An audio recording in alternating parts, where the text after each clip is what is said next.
Chapter 2030. Dumbfounded. The fourth prince staunchly positioned himself as the rightful ruler, deeming the other two factions as rebellious. He rallied the ministers of the realm to unite in their assault. But what if, lingered as an unspoken question. Relinquishing the territory he had painstakingly seized was out of the question. His only recourse was swift ascension to the throne. Delaying only rendered him more vulnerable. As the three factions clashed, drawing support and opposition from various quarters, confusion swept through local officials and citizens alike. A proverb echoed in their minds: there's no second master in the family, and there's no second sun in the sky. Now, with three emperors vying for supremacy, whom should they obey? Whom should they recognize as their sovereign? Logically, allegiance should lie with the ruler in the capital. Yet, the legitimate heir of the empress resided in Jinan, Shandong. As the eldest son, the second prince held a compelling claim to the throne. With the crown prince out of the picture, succession would likely favor either the firstborn or the eldest son. In either scenario, the second or third prince stood to ascend. However, the fourth prince had seized control of the capital. Throughout the realm, confusion reigned supreme. Each of the three princes found themselves in a deadlock, unable to assert their legitimacy over the others. They stood as equals in their claims to orthodoxy. Compounding the dilemma was the lack of trust among themselves, further confounding the populace as to whom they should align with or heed. Beyond the three princely factions, a contingent of officials remained steadfast in their loyalty to the late crown prince. They harbored suspicions that his untimely demise was somehow linked to the machinations of these three contenders. In their eyes, all three were tainted by sin and unworthy of kingship. They fervently believed that the throne rightfully belonged to the crown prince's descendants. With this sentiment fueling the chaos, matters only grew more convoluted. Upon ascending the throne, both the second and third princes swiftly embarked on a campaign to expand their territorial influence. They sought to consolidate control over neighboring cities, establishing a strategic foothold and amassing resources to bolster their cause. Their aim was clear: to fortify their position, accumulate strength, and secure logistical support, thus enabling them to challenge the authority of the capital. In contrast, the fourth prince, having seized control of the capital, held the upper hand. With access to greater resources and a more entrenched claim to orthodoxy, he stood unrivaled in comparison. The fourth prince seethed with rage, his mind ablaze with fury. Having emerged as the clear victor, with plans for a triumphant celebration already in motion, the sudden turn of events was intolerable. In a fit of indignation, the fourth prince issued a decree commanding local authorities to uphold their duty and allegiance. Those who dared to side with the rebels would face the gravest punishment: extermination of their entire families. He forbade any submission to the renegade forces, threatening severe consequences for disobedience. Simultaneously, he handpicked his most trusted aides and marshaled his forces. With a formidable army of 50,000 soldiers at his command, he set his sights on Jinan. His intent was clear: to make an example of them. The third prince, lacking the seasoned expertise of General Sun, was vulnerable. Despite his fierce generals and formidable soldiers, they would crumble under the might of the fourth prince's onslaught. With Jinan captured, and the second prince's followers eradicated, the fourth prince was certain the world would acknowledge his legitimacy. Unconcerned with the fourth prince's wrath, the second prince seized the opportunity to further his own agenda. As the mid of May approached, news of the capital's military mobilization spread to An's province. The imperial court descended into turmoil as the princes vied for the throne, sending shockwaves of panic and confusion rippling throughout the populace of Great Qin. Even in the remote An's province, the tremors of chaos could be felt, leaving its residents bewildered and apprehensive. Shao Yunduan found himself equally shaken by the unfolding events. While he harbored grievances against the crown prince, he had never entertained thoughts of revenge. The sudden loss of the crown prince's life left him reeling with disbelief and regret. If you find any errors, ads pop up, ads redirect, broken links, non-standard content, etc., please let us know each report so we can fix it as soon as possible. Chapter 2031. Settlement. Shao Yunduan stood dumbfounded upon hearing of the crown prince's demise and the emperor's passing. Surveying the unfolding chaos, he couldn't help but heave a heavy sigh. The power struggle among the three princes was far beyond the purview of a local magistrate like himself. Shao Yunduan counted himself fortunate to have requested a transfer away from the capital and the tumult of the central plain. Equally bewildered was Qiao Xian. The sudden and unbelievable turn of events left her reeling. It felt as though she had been abruptly thrust from a peaceful existence into a semi-mad world, trapped in a surreal nightmare. Never in her wildest dreams did she envision experiencing such turmoil firsthand. The shock of it all lingered for days, leaving Qiao Xian feeling adrift in disbelief. Sensing her distress, Shao Yunduan offered words of comfort, urging her not to fret. Qiao Xian grappled with a complex mix of emotions, finding it difficult to articulate her thoughts. But with Shao Yunduan's support, she gradually found solace. In the end, she resolved to take each day as it came, accepting the unpredictable twists of fate. Given their circumstances, Qiao Xian contemplated her options. Acknowledging that neither she nor Shao Yunduan held authority over the unfolding events, she recognized the power of her own abilities. Compared to many others, she possessed considerable strength. However, the lingering sense of uncertainty and insecurity gnawed at her, casting a shadow over her peace of mind. Regardless of who ultimately emerged victorious in the power struggle, she echoed her husband's sentiment, hoping they wouldn't seek retribution against him. That assurance alone would suffice. Meanwhile, Shao Yunduan took charge, leading Qiao Xian, Anan, Sun Bai, Sun Qian, and others to the secluded intermediate area behind the state government office. There, they began compiling a list of individuals in need of protection. On one front, Shao Yunduan sought to reassure the populace, while on another, he tasked Sun Bai, Sun Qian, Jia Hemming, Jing Sang, and others with maintaining security and conducting patrols. Despite the tumultuous events unfolding beyond their control, Shao Yunduan remained steadfast in his determination to ensure the people of An's province could continue to live in peace. Observing his efforts, the initial fear and confusion among the common folk gradually abated. Indeed, while the princes battled for supremacy in the capital and the central plains, An's province remained largely unaffected. With Lord Shao at the helm, there was a sense of reassurance among the populace. As long as Lord Shao remained, ensuring their continued well-being, everything would be all right. Regardless of the outcome of the power struggle in the capital, it mattered little to the residents of An's province. Despite being the weakest contender among the three princes, the third prince wielded considerable influence as a member of the Orthodox Intermediate Palace. Securing the strategic location of Jinan and swiftly seizing control of the eldest son's territory before the fourth prince could react, he effectively cut off the northern canal route, halting all northbound ship traffic. Moreover, strict prohibitions were placed on southern carriages entering the capital. Given that the capital heavily relied on the Grand Canal for transportation of vital resources, the third prince's blockade caused immediate strain. With merchants exacerbating the situation by hoarding goods and waiting for prices to soar, panic gripped the capital's populace. Fluctuating prices and widespread anxiety plagued the citizens on a daily basis. For the fourth prince, managing these crises alone proved to be a monumental task, diverting attention and resources away from any potential offensive against the third prince. It appeared that determining a victor in the short term was a daunting prospect indeed. If you find any errors, ads pop up, ads redirect, broken links, non-standard content, etc., please let us know each report so we can fix it as soon as possible. Chapter 2032, Power to Protect Oneself. Sun Bai, Sun Qian, and Jing Sang convened a meeting with Shao Yunduan, their skepticism toward the government palpable.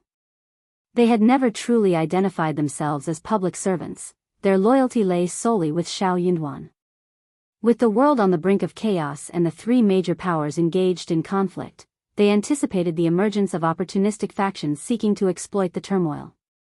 In times of disjointed decrees and fragmented authority, nefarious elements were bound to emerge. In such turbulent times, the law held little sway. It was the power of the fist that truly mattered. Especially within the territories established by the three princes in the capital. Should powerful individuals aligned with them perpetrate unlawful acts, would they face severe repercussions? Highly unlikely. Their actions would likely be met with impunity. Despite An's prefecture city's remote location, they understood the importance of preparation. strategizing before taking action was paramount. At the very least, they needed the strength to defend themselves. Shao Yunduan concurred wholeheartedly.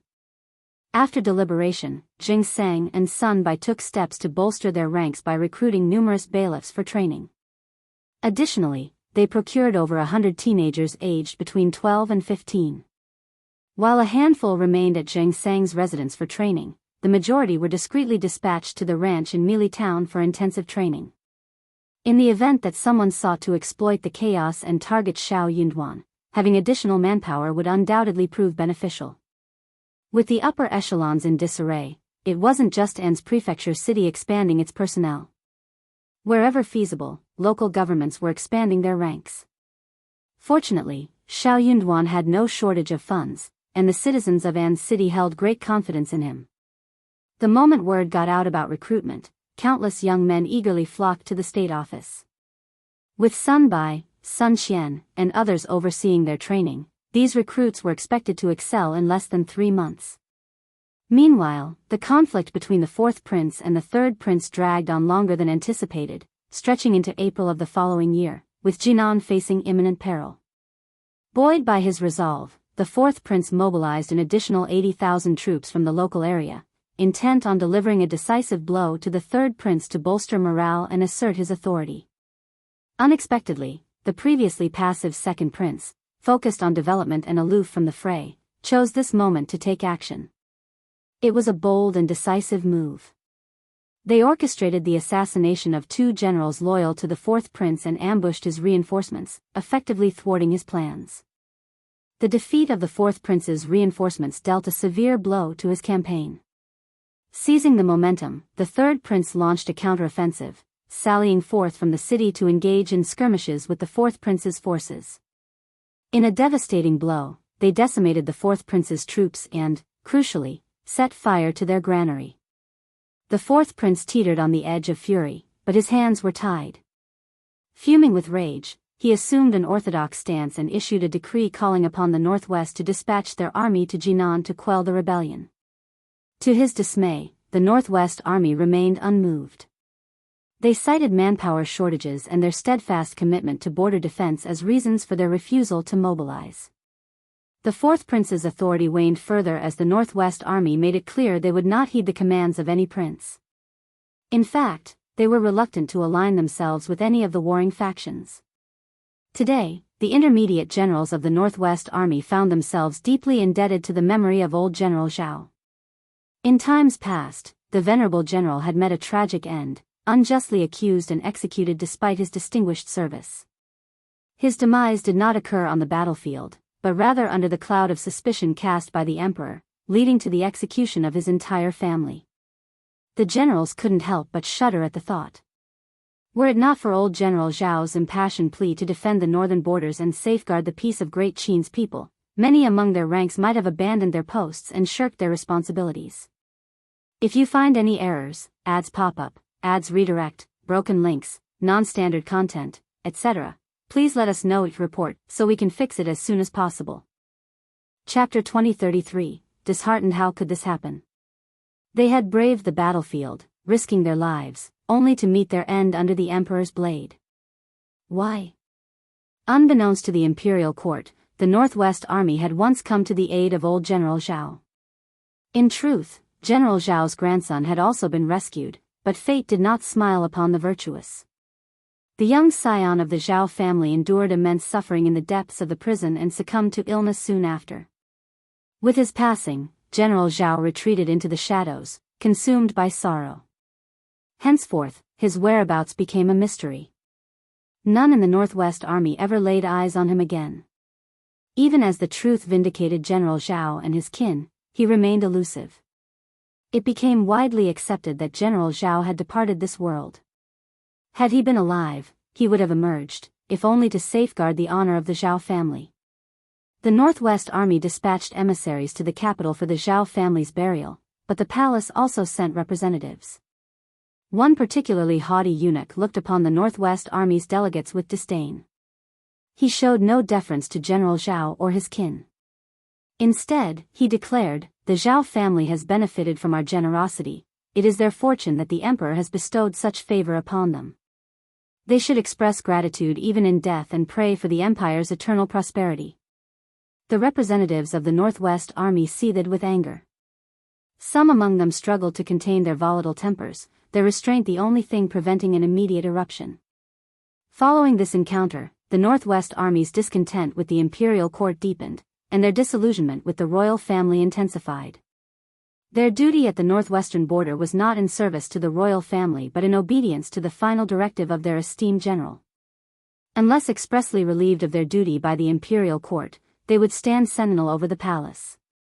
Yet, their loyalty lay not with the court or the emperor. As the late emperor breathed his last, the ensuing power struggle among the three princes and the eldest grandson plunged the land into uncertainty.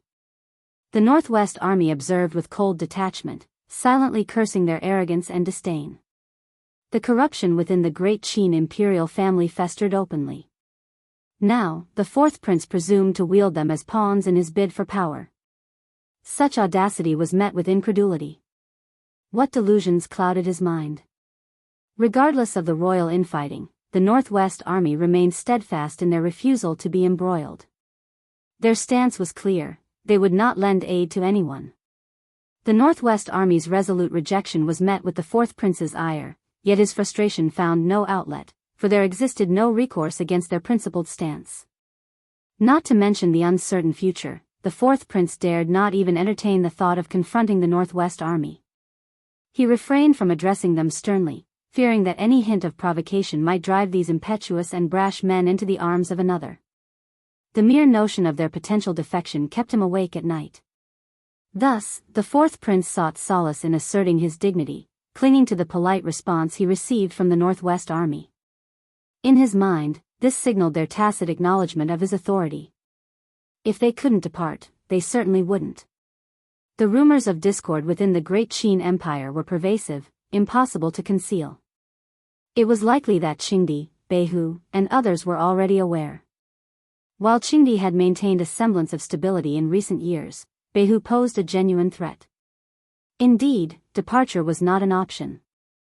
Hence, the fourth prince dispatched an imperial decree to the Northwest Army, offering reassurance and instructing them to remain vigilant against Qingdi's machinations while dutifully safeguarding the northern borders. Yet, the Northwest Army remained indifferent to his missive.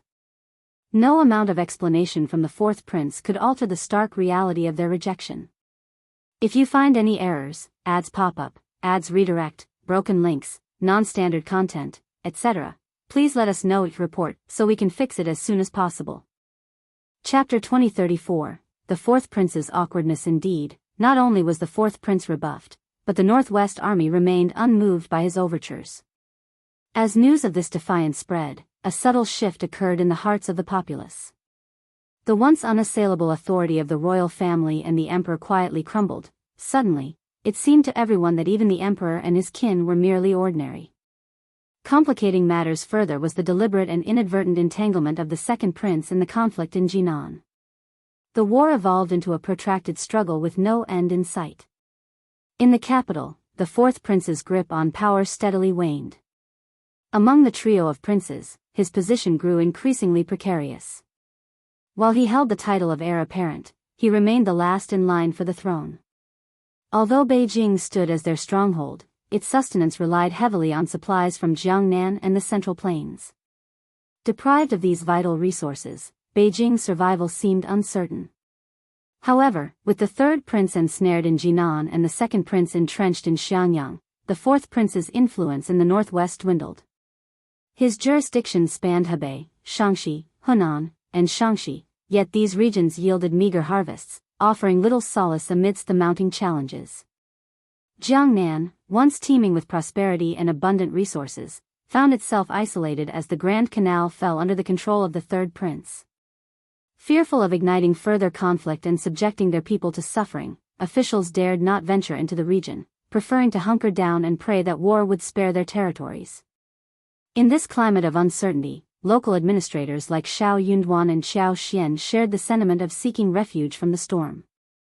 An's province, situated in a remote corner, seized upon the opportunity presented by the ongoing strife. Recognizing that the conflict showed no signs of abating, they resolved to carry on with their duties despite the tumultuous times. However, Shao Yunduan remained vigilant, issuing orders for heightened surveillance and patrols to thwart any incursions by suspicious individuals into An's province. Disorder was strictly forbidden, with severe punishment promised for transgressors. Despite the chaos engulfing the realm, the 17 towns within An's province continued to thrive.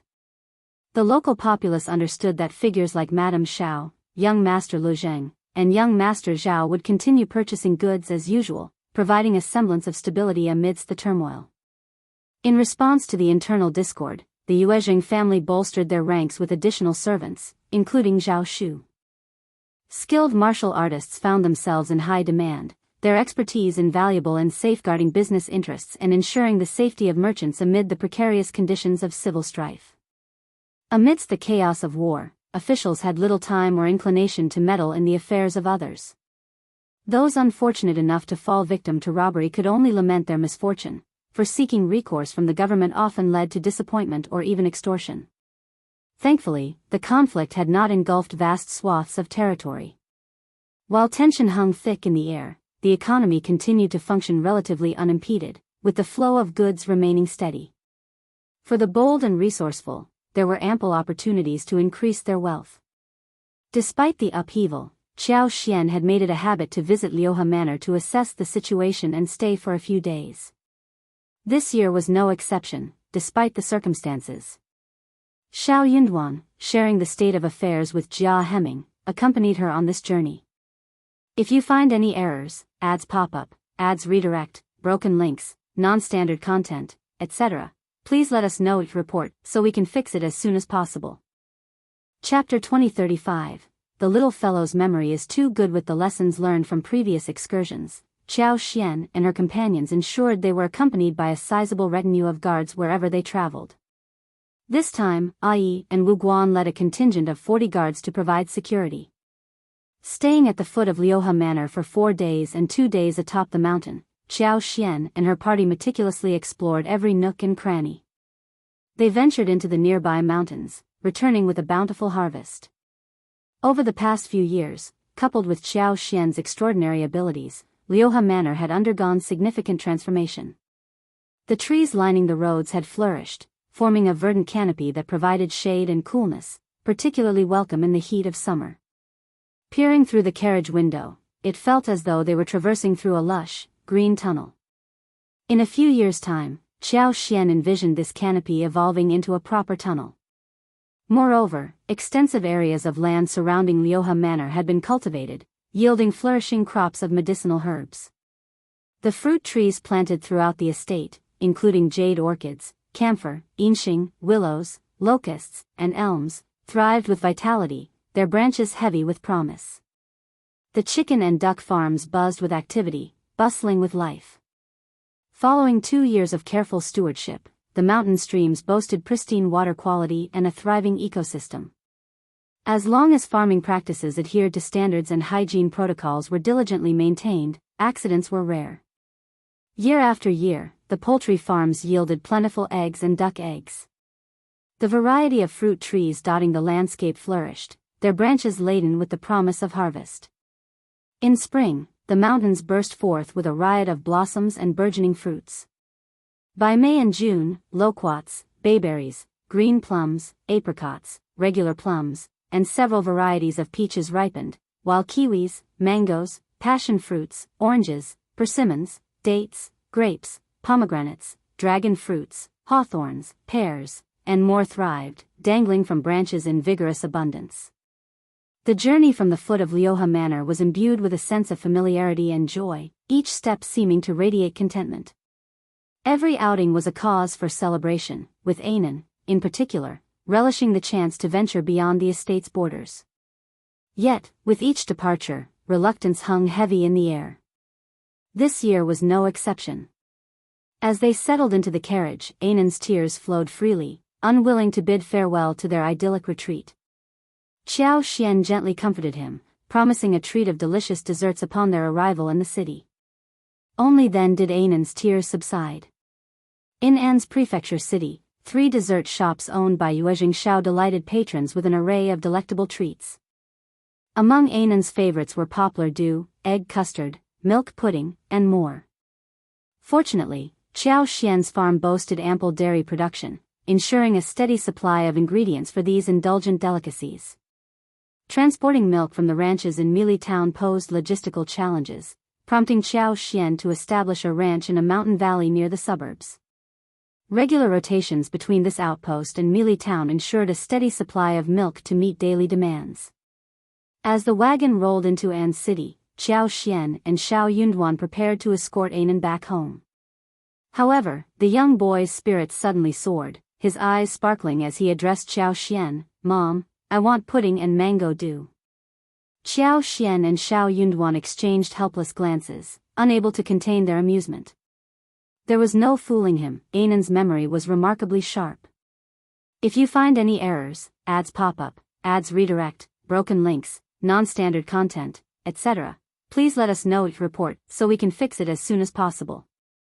Chapter 2036, Anan felt Qiao Xian planted a kiss on her son's cheek, her smile warm and reassuring. "All right, my dear, well, go get some right away." She knew that failing to fulfill her promise would only leave Anan crestfallen and in tears. With that, Shao Yunduan alighted from the wagon and arranged for another to take his place, while Qiao Xian led Anan to the bustling dessert shop. Aware of the impending workload awaiting him at the office after being away for several days, Shao Yunduan opted to return ahead of them, accompanied by 6 guards for added security. Despite An City's reputation for safety, Shao Yunduan refused to take any chances when it came to the well-being of his family. Meanwhile, Qiao Xian, accompanied by her son, nanny, Qiao, Kaiyun, and other familiar faces, made their way to Yu's dessert shop on the bustling street. Frequented by Anan for its delectable offerings, Qiao Xian herself enjoyed the treats but preferred not to make them at home, making visits here a regular occurrence. The female manager and waitstaff recognized them, offering warm greetings upon their arrival. As always, Anan's order remained consistent: sweet dew and milk pudding. Qiao Xian added a few more dishes to their order and encouraged nanny, Qiao, and the others to choose whatever they pleased. With Anan settled comfortably in a booth, Qiao Xian attended to his needs with tender care. Nanny and the others, accustomed to Madame's casual demeanor, reciprocated her kindness with grateful smiles before dispersing to find their own seats. The dessert shop boasted 2 floors, with the second floor featuring 7 or 8 booths of varying sizes, tailored for the comfort of female patrons. One such booth, elegantly adorned and subtly partitioned, provided a spacious and inviting ambience, its decor regularly refreshed with changing floral arrangements. Qiao Xian, well acquainted with the staff, engaged in conversation as she savored the tranquil atmosphere. However, her attention was abruptly diverted when she noticed Anan darting away. The shop was relatively empty, save for Qiao Xian's group and 2 other tables. While she knew Anan to be mischievous, she trusted the child to behave responsibly. Yet, as Anan dashed past the 2 servants, one of them extended her leg, causing Qiao Xian's eyes to widen in alarm.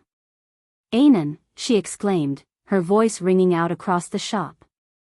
Almost simultaneously, Anan stumbled over the maid's outstretched leg and tumbled forward, emitting a loud wail as he fell.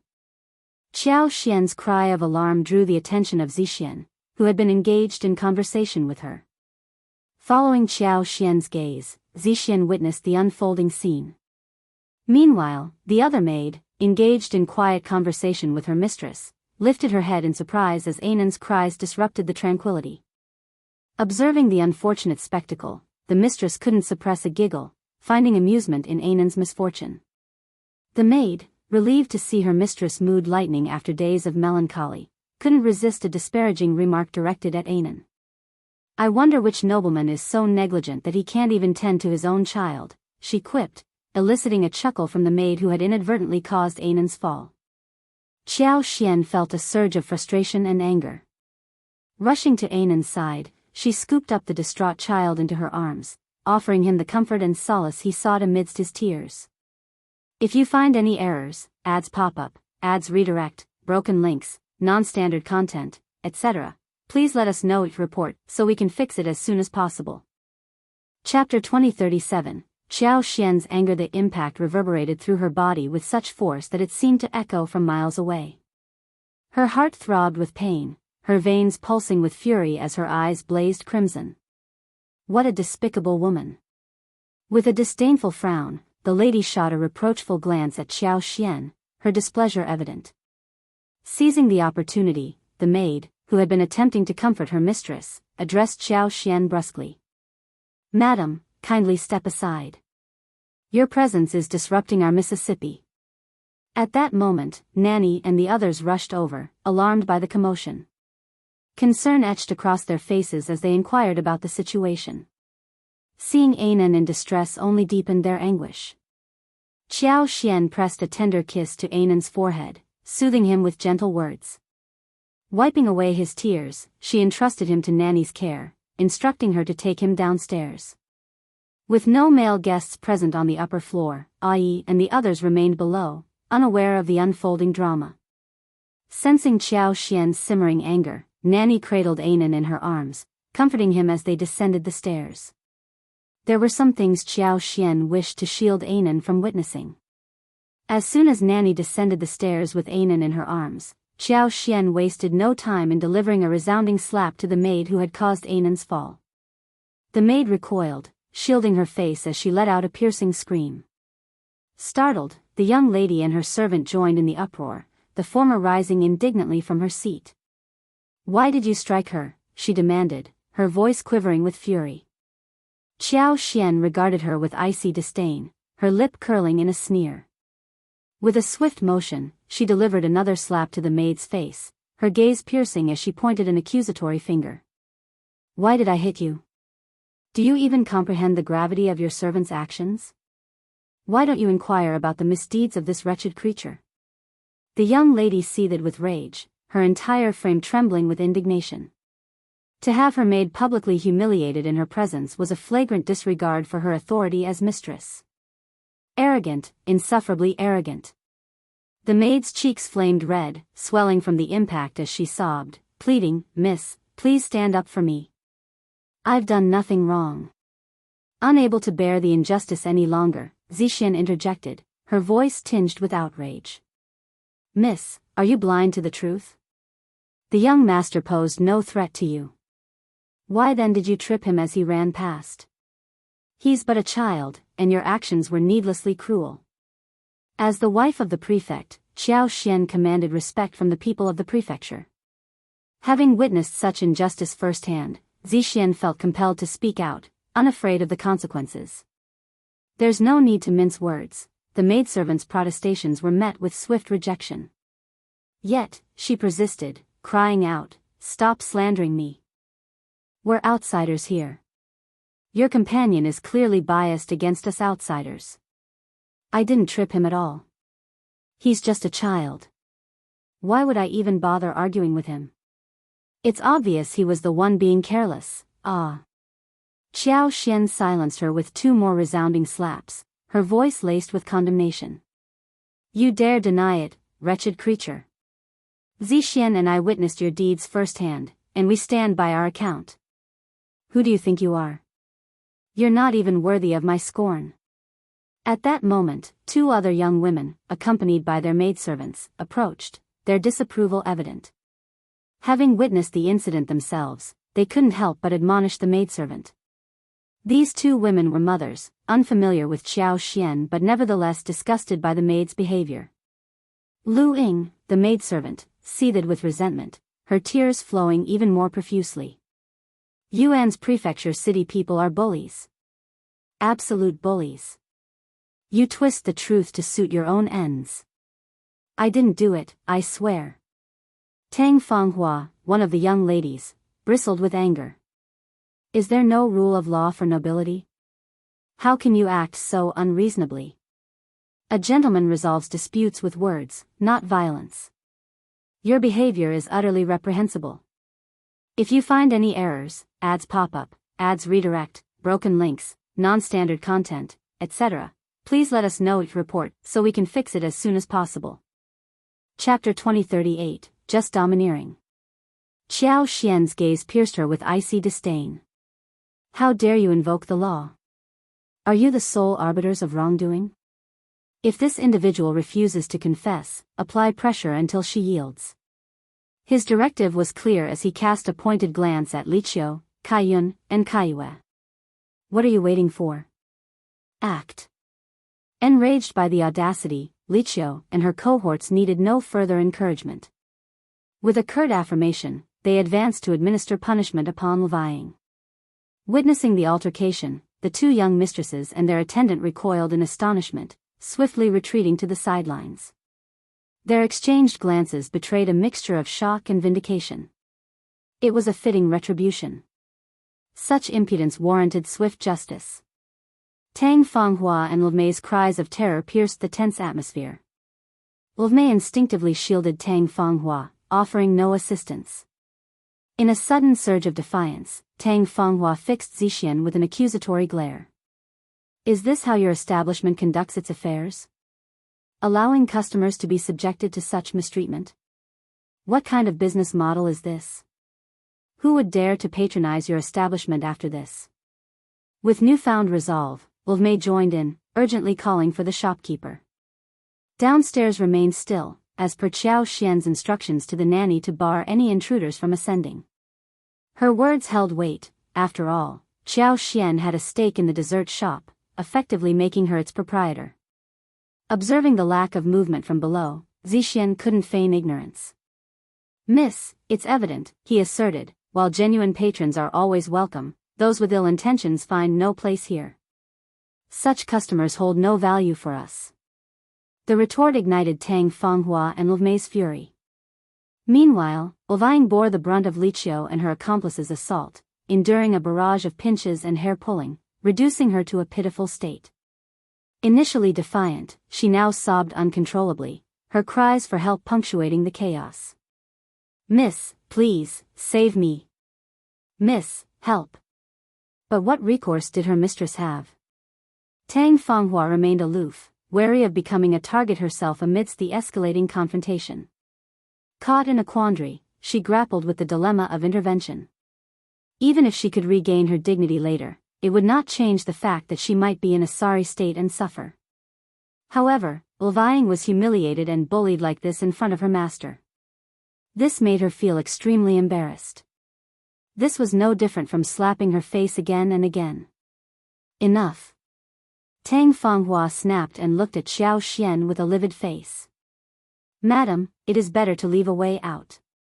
What you are doing is too cruel, and you might have your own way, don't you think so?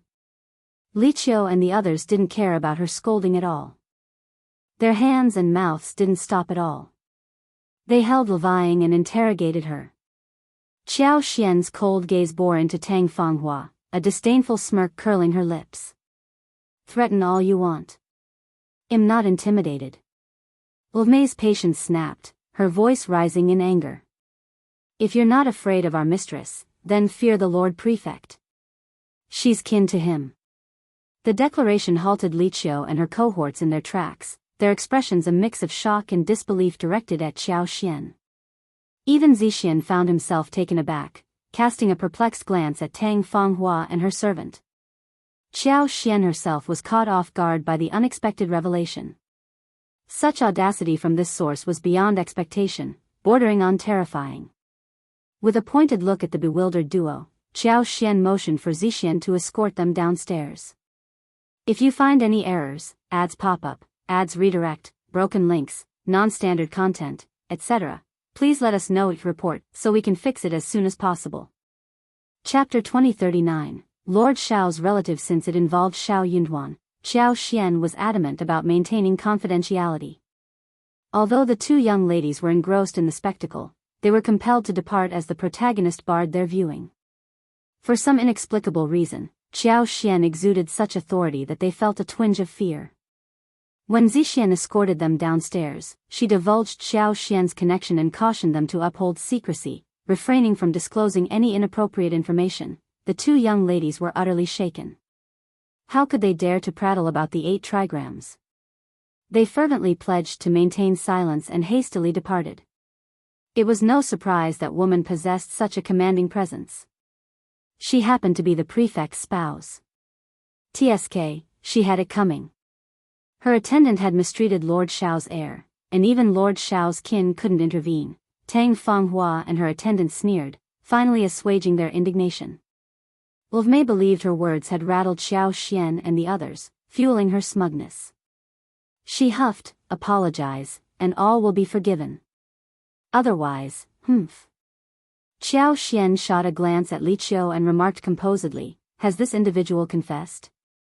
If not, continue engaging with her until she's ready to come clean. Understood, madam. Qiao and the others immediately thrust their hands forward assertively, bombarding her with questions. Levying shrieked incessantly. Tang Fanghua and Mei were incredulous. How dare you? You're the audacious one. Xiao Xian retorted sarcastically. Being Lord Shao's relatives means little here. He's a rational man and won't intervene on your behalf. Besides, your claim to kinship with him is dubious at best. If that's the case, Lord Shao truly has the misfortune of having relatives like you. You've besmirched his reputation. Do you think he'll spare you once he learns of this? Tang Fanghua stammered, fine. You dare to. Do you have the guts to reveal your identity and whereabouts? I want to know which family you belong to. Levying spat hatefully, don't act like you're afraid. You're quite capable, aren't you? Xiao Xian grinned. You're demanding my identity and address? You're not worthy, and I fear you'd be overwhelmed. I know this establishment well. If you seek retribution, just return here. Zixian also smiled, signifying her concurrence with Xiao Xian's stance. She remained composed and unruffled. Tang Fanghua and her attendant were both incensed and taken aback. They hadn't anticipated such brazenness from the woman before them. Truly, they didn't know the vastness of the heavens and the earth. Fine. Tang Fanghua ground her teeth, shooting a fierce glare at Xiao Xian. She spat out harshly, do you think I'm bluffing? Just you wait. You'll regret this. Xiao Xian sneered in response. Tang Fanghua felt her blood boiling, nearly reaching the point of nausea. She refused to let this slide. Absolutely not. This woman clearly underestimated the gravity of the situation. Perhaps she believed he was bluffing and assumed she could make him pay the price. If she didn't make her kneel and beg for mercy, she wouldn't let her off the hook. Levying's endurance waned. Realizing his master couldn't rescue him, trapped and unable to overpower Xiao Xian, every part of his face, head, arms, and body throbbed with pain. The humiliation nearly made him vomit blood. Fear gripped her. Regret consumed her. Had she known the ferocity and arrogance of the madwoman in this dingy place, she would have never dared such a reckless act. If you find any errors, ads pop up, ads redirect, broken links, non-standard content, etc., please let us know your report so we can fix it as soon as possible. Chapter 2040. I hope Anan has completely forgotten she had merely intended to play a prank on the child out of dislike for him. Assuming no one would witness it, she never anticipated him not only observing but also adamantly refusing to let it slide. Levying reached her breaking point. She sobbed and pleaded, please stop hitting me. It's my fault, entirely my fault. I shouldn't have extended my leg to trip that young master. I beg you, please stop. Xiao Xian raised her hand, signaling Qiao and the others to cease. Yet, their gazes intensified, brimming with disdain. This despicable person. Xiao Xian's heart twinged with pain as she recalled her son's cries.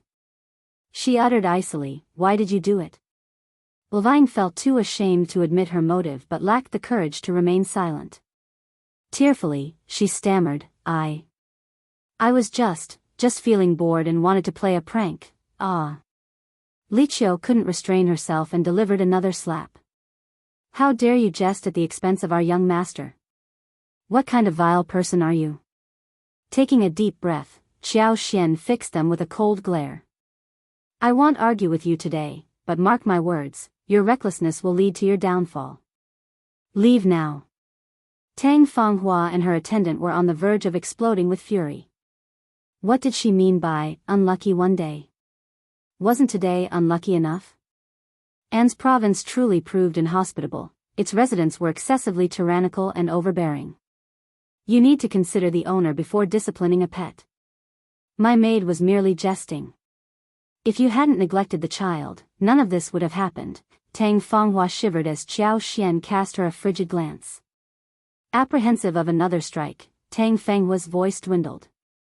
She swallowed the remainder of her retort, summoned 2 maids, and turned to depart.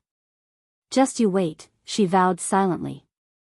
She'd return to this place and show them who could be provoked and who couldn't. Levying's hair was disheveled, her face a mosaic of red, purple, and white, every inch a canvas of agony. Her eyes, swollen and crimson, brimmed with hatred as she cast a parting glare at Qiao Xian and her companions. After their departure, Qiao Xian descended the stairs. Anan sat blissfully, relishing the milk pudding, his visage radiating contentment. Qiao Xian's gaze softened, her heart melting. Children were children, pure, guileless, and quick to forget. Soon, they'd be gleeful and carefree once more. Qiao Xian silently hoped Anan had entirely forgotten the recent altercation. Anan. Approaching with a smile, Qiao Xian watched as Anan's face lit up. Mom, the pudding is divine. Here, have some too, Mom.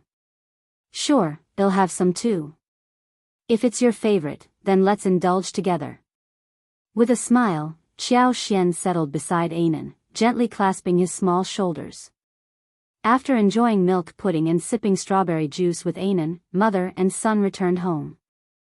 Shao Yunduan remained occupied and didn't return until dinner time.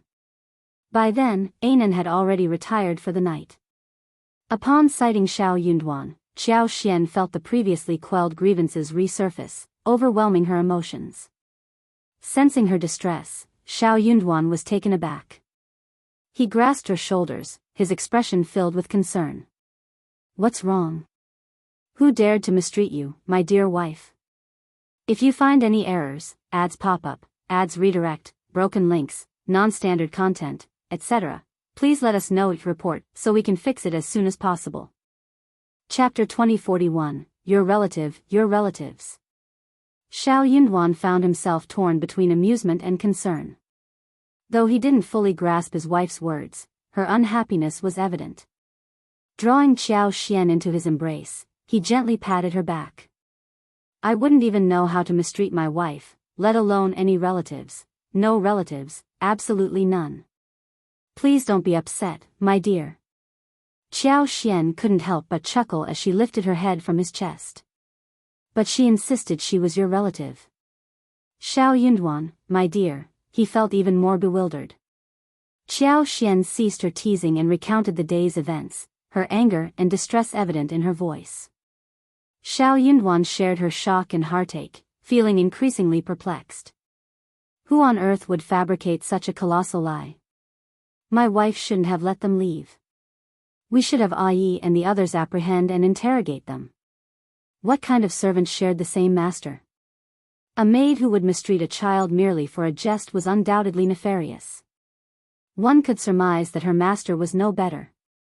Shao Yunduan couldn't fathom what kind of relative she claims to be. It had to be a falsehood.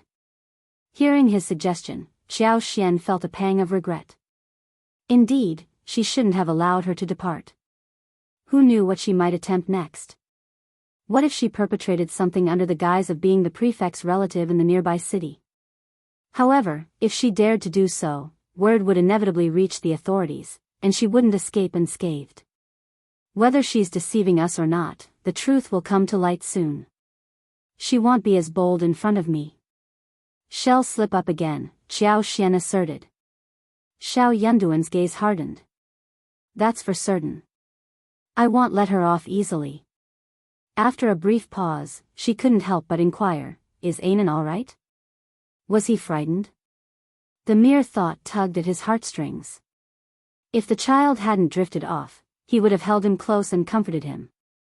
With a sigh, Qiao Xian replied, that dear boy was so young, and he cried so hard. But he was soothed afterward, so he likely won't remember. I'll instruct the nanny to keep an eye on him tonight to prevent any nightmares. Xiao Yunduan nodded and planted a gentle kiss on her forehead. Don't be disheartened. Qiao Xian leaned into his embrace, choosing silence. She wasn't disheartened, she was seething with anger. Fortunately, Anan enjoyed a peaceful night's rest without any nightmares. The next morning, Qiao Xian breathed a sigh of relief upon hearing Qian's report. The child was still tender and forgetful, yet remarkably resilient. That was a relief. Children were highly susceptible to fear. Once frightened, their fragile constitution could lead to severe consequences. Xiao Yunduan could not help but feel sorry for Anan. He took Anan into his arms during breakfast. The little guy was overjoyed. The monkey was tyrannizing his father. His father was usually busy and did not have much time to hug him. After the family of 3 had breakfast, Xiao Yunduan accompanied them for a while before heading to the government office. Qiao Xian did not plan to go out today. She was going to pick strawberries and dragon fruits with Anan in the garden. The garden boasted a variety of fruit trees, figs, jujubes, plums, persimmons, dragon fruits, papayas, and more. Qiao Xian even dedicated a corner of the land to strawberries, watermelons, cantaloupes, and small melons. While she didn't plant an abundance of them, they yielded plentiful fruits each year. As the watermelons and cantaloupes reached maturity, enormous specimens tumbled onto the ground, their size making them utterly endearing. If you find any errors, ads pop up, ads redirect, broken links, non-standard content, etc., please let us know each report so we can fix it as soon as possible. Chapter 2042, Qi is here. Whenever the season arrived, Qiao Xian would enlist Mrs. Jia's help to gather the ripe fruits, providing her with a basket. Strawberries remained available from March to November, and Qiao Xian had instructed Mrs. Jia to pick them freely to prevent damage to the seedlings. Anan and the Jia family took delight in harvesting strawberries. Whenever the siblings embarked on a picking excursion, they always invited Anan to join them, and he eagerly obliged. Qiao Xian even intended to arrange for them to play together more often. However, before Xiao Yunduan departed, a messenger arrived with news of a visitor at Lord Shao's ancestral home. Guests from our hometown? Both Xiao Yunduan and Xiao Xian were taken aback. Guests from their hometown? If it were Xiao Dalong or Xiao Sanlang, they would have recognized them. Who else could it be? Regardless of the visitor's identity, Xiao Yunduan felt compelled to greet them. Escort them in and guide them to the East Flower Room in the front courtyard, he instructed. Qiao Xian smiled, not feeling rushed to head to the garden for strawberry picking. Go ahead, let me know if you require anything, she offered with a smile. Xiao Yunduan nodded in acknowledgement. As he entered the East Flower Hall in the front courtyard, Xiao Yunduan was taken aback when a young man dashed towards him, enveloping him in a bear hug while exclaiming joyfully, "Fifth brother, I've come to see you." Xiao Yunduan's heart leaped with excitement. He grasped the young man's shoulders, his eyes lighting up. Qi. It's really you, Qi. Yes, it's me. Fifth brother, I've missed you terribly, How have you been? And how's fifth sister-in-law? Where's my little nephew? Xiao Yunduan beamed, patting Qi's sturdy shoulders. We're all doing well, everything's fine. And you? What brings you here? A flicker of nervousness danced in Xiao Yunduan's chest. Qi quickly reassured him with a smile, I'm doing great, really. I couldn't bear to be away from you all, so I decided to pay a visit to fifth brother, fifth sister-in-law, and my adorable nephew. I plan to visit father, mother, brother, and sister-in-law in a few days too. It's been too long since I've seen them. I miss them dearly. Qi's longing was palpable. Xiao Yunduan relaxed, offering a warm smile. It's wonderful to hear that you're doing well, and I'm sure your family will be overjoyed to see you. Qi flashed a bright, toothy grin. Absolutely, I believe so too. The brothers exchanged a fond glance, sharing a hearty laugh. Qi proceeded to introduce everyone to Xiao Yunduan. First, there was Qin Yuanshan, his brother. Then, Yuan Mi, the esteemed female general in the Northwest Army, who also happened to be his friend. Lastly, there was Miss Tang Fanghua, another friend of his. Qin Yuanshan, roughly Qi's age, greeted Shao Yunduan with a warm smile. Perhaps influenced by Qi's frequent boasts about his fifth brother, they couldn't help but display a hint of curiosity as they observed Shao Yunduan. Despite their subtle scrutiny, Shao Yunduan couldn't help but find the situation amusing and chose to overlook it. They had received word about Qi's transformation 2 years prior. The silent old hunter who had taught Qi martial arts turned out to be none other than the renowned General Zhao. With the Zhao family's demise, Qi became the sole heir to General Zhao's legacy. Ever since this revelation, the Northwest Army had taken special interest in Qi, treating him as a potential leader for the new generation of the army. If you find any errors, ads pop up, ads redirect, broken links, non-standard content, etc., please let us know report so we can fix it as soon as possible. Chapter 2043, Savior. The internal conflict among the princes raged on, casting a shadow of chaos over the realm. While Qi maintained control in the Northwest Army's stronghold on the presidency deterred any rash actions. Despite this, Qi harbored concerns for Shao Yunduan and Qiao Xian, prompting his visit. Upon Qi's introduction of Qin Yuanshan and the others to Shao Yunduan, pleasantries were exchanged. However, the atmosphere shifted abruptly when Lu Mei, standing beside Tang Fanghua, interjected with a smile. Our girl saved General Shao's life during her time in the Northwest. She wishes to pay a visit to Lord and Lady Shao as well. Lu Mei's words caused a sudden chill to settle over the gathering. Qin Yuanshan and Yuan Mi exchanged glances discreetly, their expressions betraying a mix of emotions. Yuan Mi couldn't help but roll her eyes in private. Observing Qi's strained smile, Shao Yunduan exchanged a glance with Miss Tang, who had halted Lu Mei and now smiled graciously. Sensing the implications, Shao Yunduan nodded at Tang Fanghua and spoke warmly. So you were the one who saved Qi? Your actions won't go unnoticed. We'll find a way to repay you. Miss Tang, if you ever require assistance, don't hesitate to ask. Tang Fanghua returned the smile. Lord Shao, your generosity knows no bounds. I acted out of goodwill, it was nothing. Shao Yunduan maintained his smile, leaving further discussion to his wife. You must be weary from your journey. Please, make yourself at home. There's no need to stay at an inn when you have your own residence here. Shao Yunduan was aware of their arrival in An City 2 days prior, while the trio still resided at Liuhe Manor, hence their initial absence. Their visit today came only upon learning of their return. Qin Yuanshan and Yuan Mi dispensed with formalities, opting to stay at the state office for convenience. Understanding Qi's eagerness to reunite with his brother and sister-in-law, they expressed gratitude before retiring. Aware that Qi and his brother had much to catch up on after years apart, they left promptly, guided by the servants to their quarters.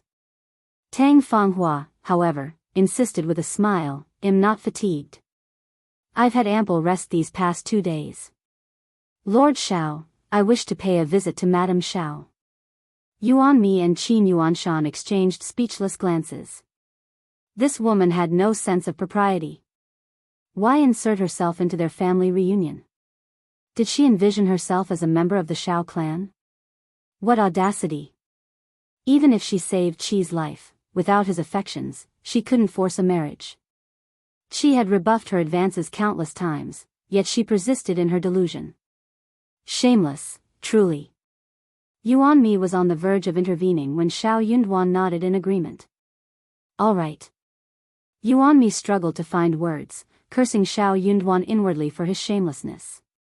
She resented him for enabling Tang Fanghua's audacity.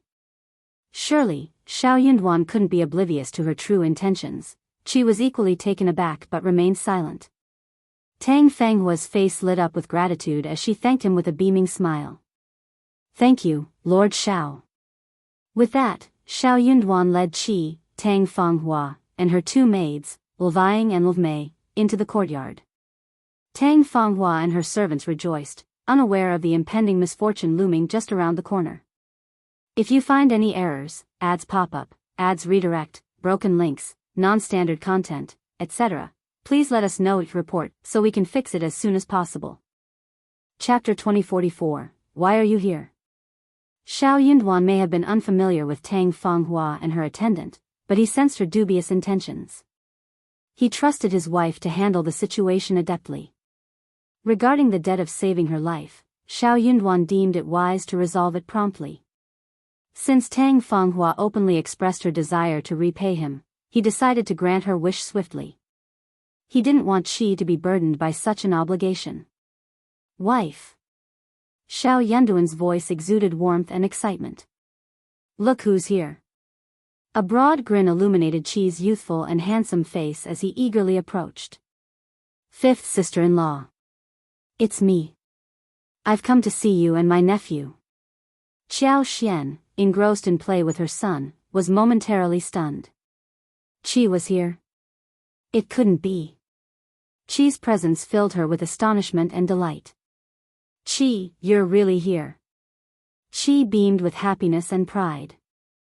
Fifth sister-in-law, it's me. Qiao Xian burst into laughter, moving closer. Excellent, you've returned after all these years. Anan, come greet Uncle Qi. Anan, curious, blinked his watery eyes and regarded Qi. Following his mother's prompt, he obediently chimed, Uncle Qi. Qi's face lit up with joy as he reached out to embrace his nephew. Tang Fanghua and her attendant had not been able to survey their surroundings upon entering, thus initially missing the presence of Qiao Xian and her son. However, as their gazes finally settled on them, their expressions shifted dramatically. Levying, who had suffered the most the day before, was now the most shocked. A cry of surprise escaped her lips. Qiao Xian, upon noticing their arrival, froze in place. Qi, sensing a subtle shift in the atmosphere, felt a twinge of unease but brushed it off as mere imagination. Surely, nothing could be amiss. Realizing his oversight in introducing Tang Fanghua to Qiao Xian, Qi withdrew his hands from Anan and addressed Qiao Xian with a smile. Fifth sister-in-law, this is Tang Fanghua, Miss Tang. She's accompanied by my other two friends. Levying's complexion turned ashen, fear flickering in her eyes as she trembled involuntarily. Recalling her altercation with Qiao Xian the previous day, she regretted her actions deeply. If only she had known Qiao Xian's true identity as the prefect's wife, she wouldn't have dared to provoke her, no matter how bored she felt. Tang Fanghua, too, felt a pang of embarrassment, her face alternating between shades of red and white. This friendly fire, what a predicament. To realize that the woman before her was the prefect's wife explained her arrogance. It also explained, with a sinking feeling, how she had maintained airs of superiority as a relative of the Lord Prefect. The realization burned through Tang Fanghua like a flame. Tang Fanghua strained to summon a smile, but it eluded her. Her attempts to speak resulted in silence, her throat constricted by tension. Qiao Xian offered a wry half-smile in acknowledgement. So it's you. Ignoring the awkwardness, Levying hastily interjected, indeed, our Miss saved General Shao. Though her words felt abrupt, she felt compelled to speak. It was their best and only defense. Perhaps, on the grounds of Tang Fanghua's deed, the prefect's wife would show mercy and exercise decorum. Qi's eyes flashed with anger. He cast a cold gaze at Levying, then turned to Tang Fanghua with a mask of disdain. His disgust was palpable. And so was his anger. If you find any errors, ads pop up, ads redirect, broken links, non-standard content, etc., please let us know your report so we can fix it as soon as possible. Chapter 2045, where on the same side Shao Yunduan's eyes glinted with mockery as he regarded Tang Fanghua. He now understood the true nature of Qi's savior. Despite her role in saving Qi, Shao Yunduan vowed never to allow such a person to linger by Qi's side, bringing trouble upon him. Qiao Xian, smiling at the sudden interjection, shot a meaningful glance at Tang Fanghua. Tang Fanghua flushed hot with embarrassment, feeling exposed under Qiao Xian's penetrating gaze. She seethed with shame and resentment, her fists clenched tightly. Despite his usual obliviousness, even Qi sensed that there was more to the situation. Fifth sister-in-law, how do you know Miss Tang? What's the connection? Qiao Xian couldn't fault Qi for saving her life. Qiao, devoid of emotion, recounted the events of the previous day. Both Shao Yunduan and Qi erupted in fury simultaneously. Qi fixed a piercing glare on Tang Fanghua. Miss Tang, care to explain this? Fifth sister-in-law, fifth brother, I apologize, don't. Qiao Xian interjected, smiling warmly at Qi. We're family, and your fifth brother and I would never hold our own family accountable for the mistakes of outsiders. While they may be your friends, friends remain distinct from family. We stand together as one, capable of distinguishing right from wrong. Suppressing his anger, Shao Yunduan added, your sister-in-law speaks wisely. Let's refrain from further unfounded accusations. Qi nodded, chastened. Yes, fifth brother, fifth sister-in-law. Tang Fanghua, feeling the weight of Qiao Xian's words, hurriedly spoke up, Madam Shao, I wasn't aware it was you and, it wouldn't matter if it weren't us, Qiao Xian interjected icily. Your insinuations are distasteful, Miss Tang. Are you suggesting that your actions hinge on the identities of those involved? That you'd treat ordinary people with callous disregard? Are we to be casually bullied without reason? Tang Fanghua shook her head frantically. No, that's not what I meant. I was out of line. It's entirely my fault, Ulvying, equally terrified, dropped to her knees. Madam Shao, please forgive me. I didn't intend harm. I was overwhelmed in the moment. It's not my usual demeanor. I was in a haze. This was unrelated to my master's wishes. Please, forgive me, Madam Shao. General Shao, I beg of you, please. Qi's voice cut through the tension, dripping with cold disdain. Consider yourself fortunate that you're not bound to me as a slave. Otherwise, I'd have disposed of you long ago.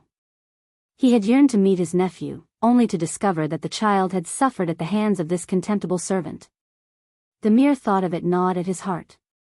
Yet, despite her transgressions, this servant dared to plead for mercy. She had harbored suspicions about Tang Fenghua's character from the start.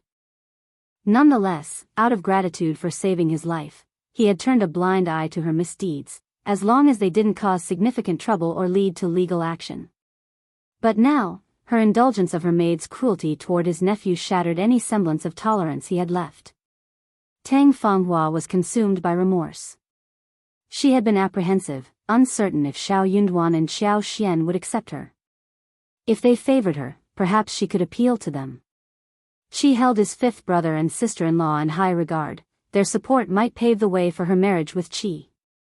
If you find any errors, ads pop up, ads redirect, broken links, non-standard content, etc., please let us know your report so we can fix it as soon as possible.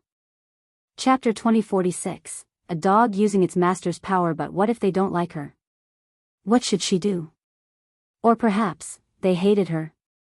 Could she and Qi still have a future? Tang Fanghua was consumed with anxiety, her thoughts swirling in turmoil. Just the day before, she had sauntered casually with her maids through the bustling streets of An's prefecture city.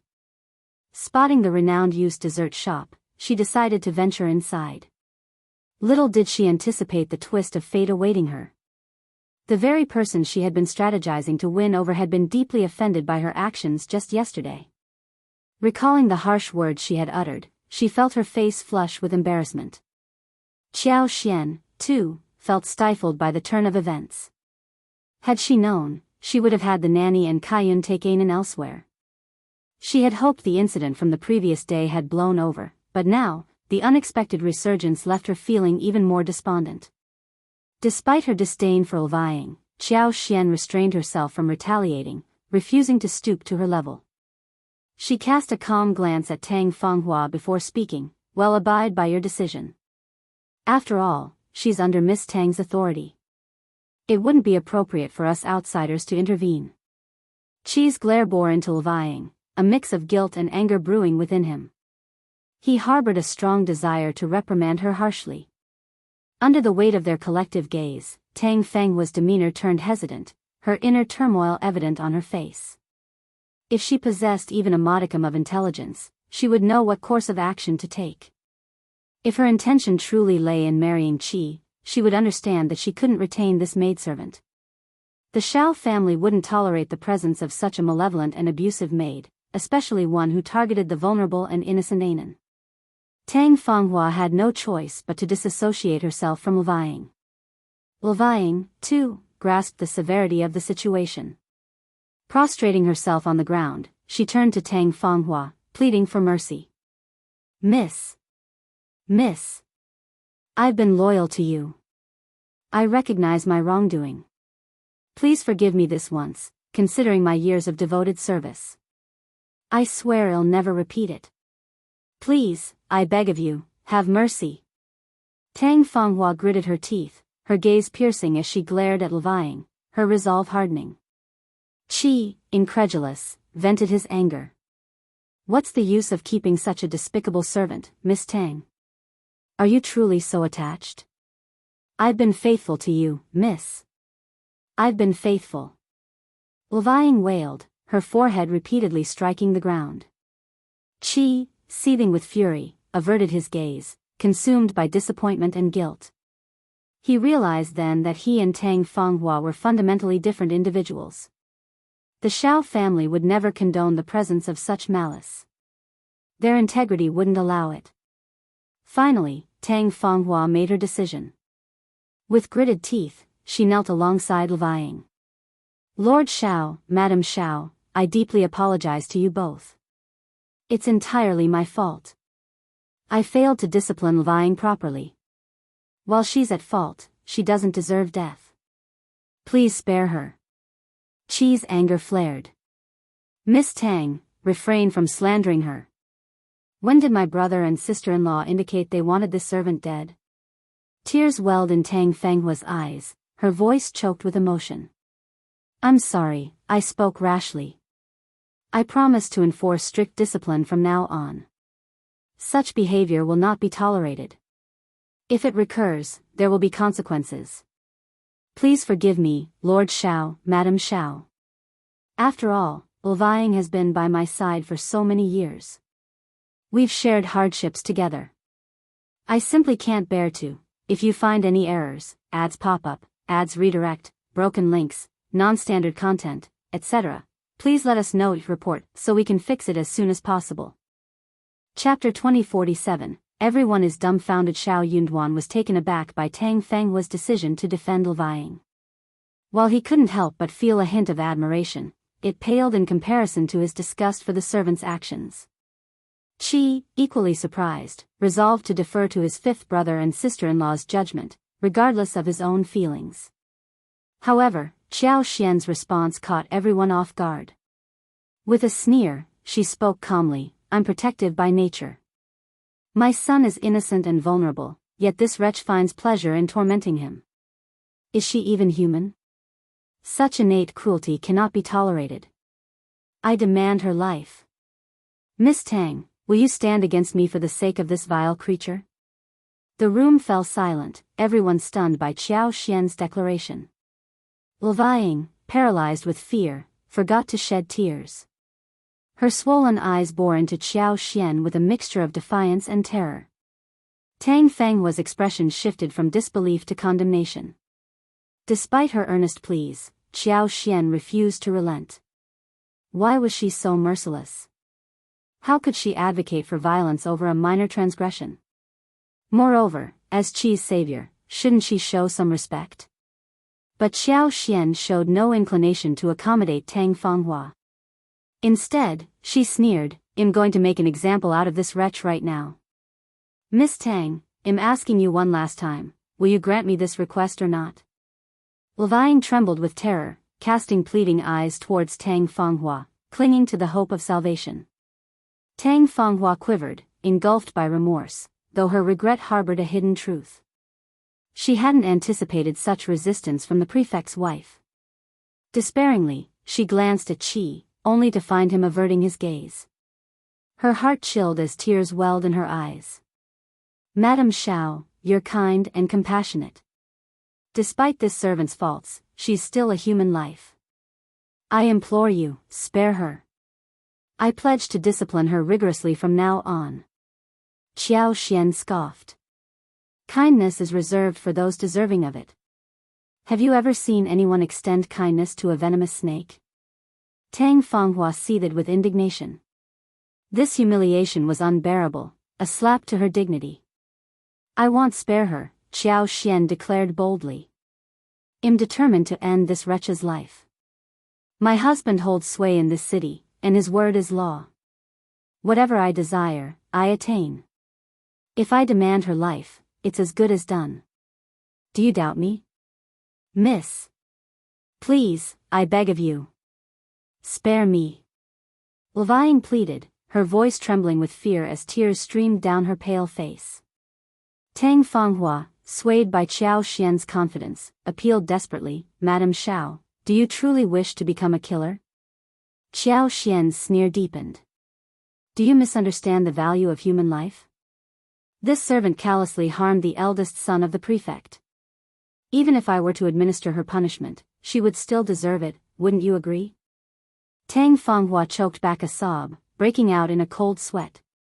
She realized the truth, her life was expendable. Levying had harmed a scion of the Shao family, deserving nothing less than severe retribution. If you find any errors, ads pop up, ads redirect, broken links, non-standard content, etc., please let us know each report so we can fix it as soon as possible. Chapter 2048, A Life for a Life. Tang Fanghua was seething with the urge to slap Levying several times. This troublemaker was utterly clueless. Dealing with her frivolous antics was inevitable, but now was not the time for that. Despite her frustration, Tang Fanghua knew she had to save her. No matter what, she couldn't let Levying suffer. Qiao Xian's teasing had momentarily eased the tension. You two seem quite close. Impressive, he remarked. Tang Fanghua turned to Qiao Xian, her expression tense. Qiao Xian's smile was unnerving. Miss Tang, do you truly wish to save her? Yes. She's been by my side for years. I can't just abandon her. Madam Shao, please, have mercy. Mercy isn't my forte, but there may be another way, Qiao Xian said, a calculating gleam in his eyes. Madam Shao, what do you propose? It's quite simple, Qiao Xian replied with a smirk. A life for a life. Tang Fenghua's face drained of color, her eyes widening in shock as she stood frozen, trying to comprehend Qiao Xian's chilling ultimatum. A life for a life? What could Madam Shao possibly mean by that? It's not what you're imagining, Qiao Xian sneered. You saved Qi's life, didn't you? That means the Shao family owes you a debt. So, I'll compensate you with another 50,000 silver. From now on, keep quiet about saving Qi, and well consider the matter settled. Qi's excitement surged as he looked at Qiao Xian. Fifth sister-in-law had gone through all this trouble for him. Fifth sister-in-law had always been kind to him and his family. Shao Yunduan caught on to the situation, a knowing smile in his eyes. He understood his wife's motives. It hadn't been easy for her. Tang Fanghua gazed at Qi, silently pleading for him to speak up.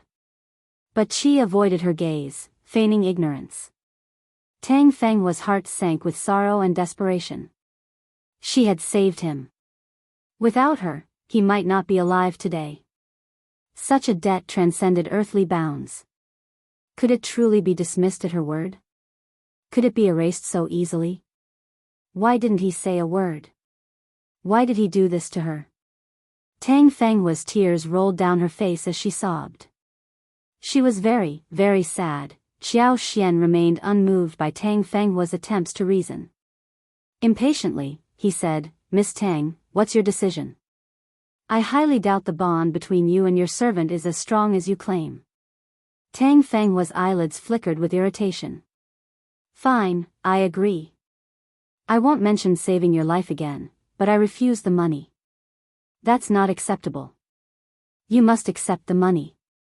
The Shao family won't allow you to suffer a loss. 50,000 taels of silver, along with the life, should be sufficient. But you have to. Tang Fanghua fell silent. Qiao Xian pressed on. I prefer everything to be documented. We should clearly outline the terms. What did this servant do? Miss Tang's master-servant relationship was exchanged for her life, and the Shao family consented. Well, provide Miss Tang with another 50,000 taels of silver. What? Tang Fenghua's expression shifted. Initially, she had a plan. How could Qi's life equate to that of a mere maidservant like Levying? If the Shao family used the life of a maidservant to trade for Qi's, even with an additional 50,000 taels of silver, it would be an act of bullying. If word got out, sympathy would flow her way, condemning the Shao family's actions. They'd have no way to evade the fallout. But with everything laid out plainly in black and white, there would be no room for maneuvering. If you find any errors, ads pop up, ads redirect, broken links, non-standard content, etc., please let us know it report so we can fix it as soon as possible. Chapter 2049. I won't talk about it again instead. It was Tang Fanghua who ended up protecting the ungrateful servant, but did Tang Fanghua truly have a choice? No, she did not. She had already committed to the exchange of a life for a life. Reneging on her promise now would only bring shame upon her. Besides, going back on her word was simply not an option. Qiao Xian reassured her, "Don't worry, Miss Tang. As long as you keep quiet about this outside, refraining from mentioning saving our lives, we won't disclose anything. It won't bring any harm to you." Reluctantly, Tang Fanghua agreed, "Madam Shao, I won't bring it up again." Excellent. Qiao Xian's smile was insincere as he instructed someone to document the agreement. 2 copies were drawn up, each signed and exchanged between parties. Qi remained silent throughout. Seeing the contract, he felt as if a heavy burden had been lifted from his chest. Relief washed over him. "I can't tolerate this wretch, and neither does the state office." "Li Qiao, escort her out," Qiao Xian commanded. "Miss Tang, will you stay or leave?" After a brief moment of hesitation, Tang Fanghua made her decision to stay. If Tang Fanghua left now, she'd face ridicule from Qin Yuanshan and Yuanmi. That was intolerable to her. She was relieved they weren't present. Otherwise, the embarrassment would have been unbearable. So, Levying was left to depart from the inn alone. Qiao Xian made no arrangements for her transportation. She didn't deserve it. Meanwhile, Tang Fanghua and Levmei were escorted to their quarters to rest. Qiao Xian couldn't help but think they weren't as close as they seemed. With the irrelevant parties gone, Qiao Xian, her husband, and she could finally converse freely. Qi glanced at them, but Qiao Xian interrupted with a grin. "Hey, Qi, no talk of apologies, or I might just show you the door." Laughter filled the room. Shao Yunduan chimed in, "We're all on the same team here. But I'm curious, what's this about saving my life?" Qi had intended to apologize, but his brothers and sister-in-law's words halted him. Despite his desire to make amends, an apology now would only distance him further. It might even imply collusion with Tang Fanghua, a notion he detested. Qi didn't deny Tang Fenghua's act of saving his life. However, the constant reminders from Tang Fanghua and her maidservants about this favor left him feeling disgusted and frustrated. Their insistence on leveraging this debt forced him into uncomfortable situations he wished to avoid. He had always perceived Tang Fanghua as someone who, unless she underwent a drastic change in personality and got married, would likely persistently pursue him for the rest of her life. Despite her clear intentions of wanting to marry him, he had never reciprocated. Repeatedly, he had turned down her advances. Yet, she persisted, returning intermittently, much to his annoyance. Recalling fifth brother's inquiry stirred bitterness within Qi. About 2 years ago, Beihu had instigated several small tribes to stir up trouble. Qi led a team to investigate. Unexpectedly, they were ambushed on their return journey, resulting in everyone being scattered. Qi, poisoned, found himself alone in the wilderness, unaware of when he had lost consciousness. When he regained consciousness, he discovered Tang Fanghua had saved him. She and her servant had traveled from Hebei in search of relatives, only to find they had relocated without leaving a trace. If you find any errors, ads pop up, ads redirect, broken links, non-standard content, etc. Please let us know each report so we can fix it as soon as possible. Chapter 2050, Savior. As fate would have it, Tang Fanghua had heard of a relative residing in a small town, prompting her to venture there. Little did she know she would cross paths with Qi and save him along the way. Upon returning to Guiwu City, where Qi's encampment was located, Qi pledged to assist Tang Fanghua in locating her relatives. Despite their efforts, they were unable to locate them. Left with no other options, Tang Fanghua naturally remained in Guiwu City. Given that she had saved Qi's life, he couldn't bear to see her homeless and alone. Consequently, he purchased a house for her and provided financial support. Qi inquired about her plans. Should she wish to return to her hometown, he offered to arrange for her safe escort, ensuring her well-being under the care of her clan's patriarch and elders, with his support. Alternatively, if she desired to settle in Guiwu City, he would support her decision. In the event of marriage, he vowed to provide a generous dowry to secure her future. However, Tang Fanghua merely expressed her willingness to remain in Guiwu City temporarily, deferring further discussions for later. The two maids, Ulvang and Luvmei, made a jest, suggesting, "Why don't we just arrange a marriage between General Shao and our miss? Wouldn't that be a match made in heaven?" Upon hearing this, Qi sternly rebuked them, insisting they refrain from such jests in the future. He warned them that tarnishing their misreputation would have consequences, and they would not be pardoned for it. As a man of integrity, Qi asserted he would never entertain the notion of marrying his savior. He had never entertained such thoughts. Tang Fanghua joined in, swiftly reprimanding Luvang and Luvmei for their foolish remarks. She, too, was concerned about the damage to General Shao's reputation. She made it clear that if they continued with such nonsense, she would dismiss them from her service. Shocked by the severity of their scolding, Luvang and Luvmei offered profuse apologies. Unable to do more than reprimand the maids, Qi resolved to teach them a lesson. Despite the warning, Tang Fanghua and her servant persisted in visiting the military camp to seek Qi's company, often bringing gifts of food and clothing. Initially, Qi paid little attention to their visits. However, as they became more frequent, the elders at the military camp began to express their concerns. They questioned Qi about his relationship with Miss Tang. Qi was shocked and quickly explained. Feng Qiao, Su Xiangyang, Zhao Zhongzi, and the other old generals couldn't help but breathe a sigh of relief.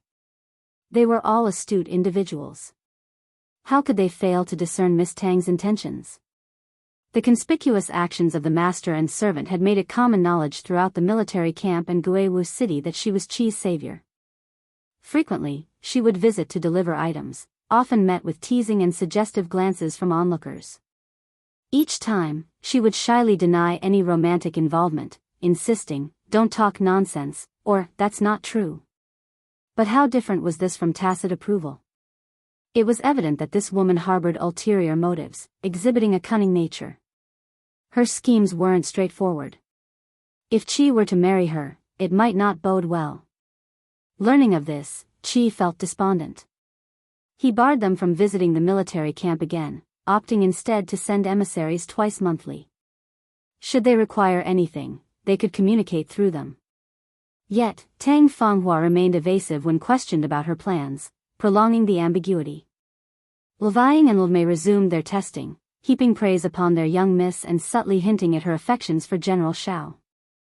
If you find any errors, ads pop up, ads redirect, broken links, non-standard content, etc., please let us know each report so we can fix it as soon as possible.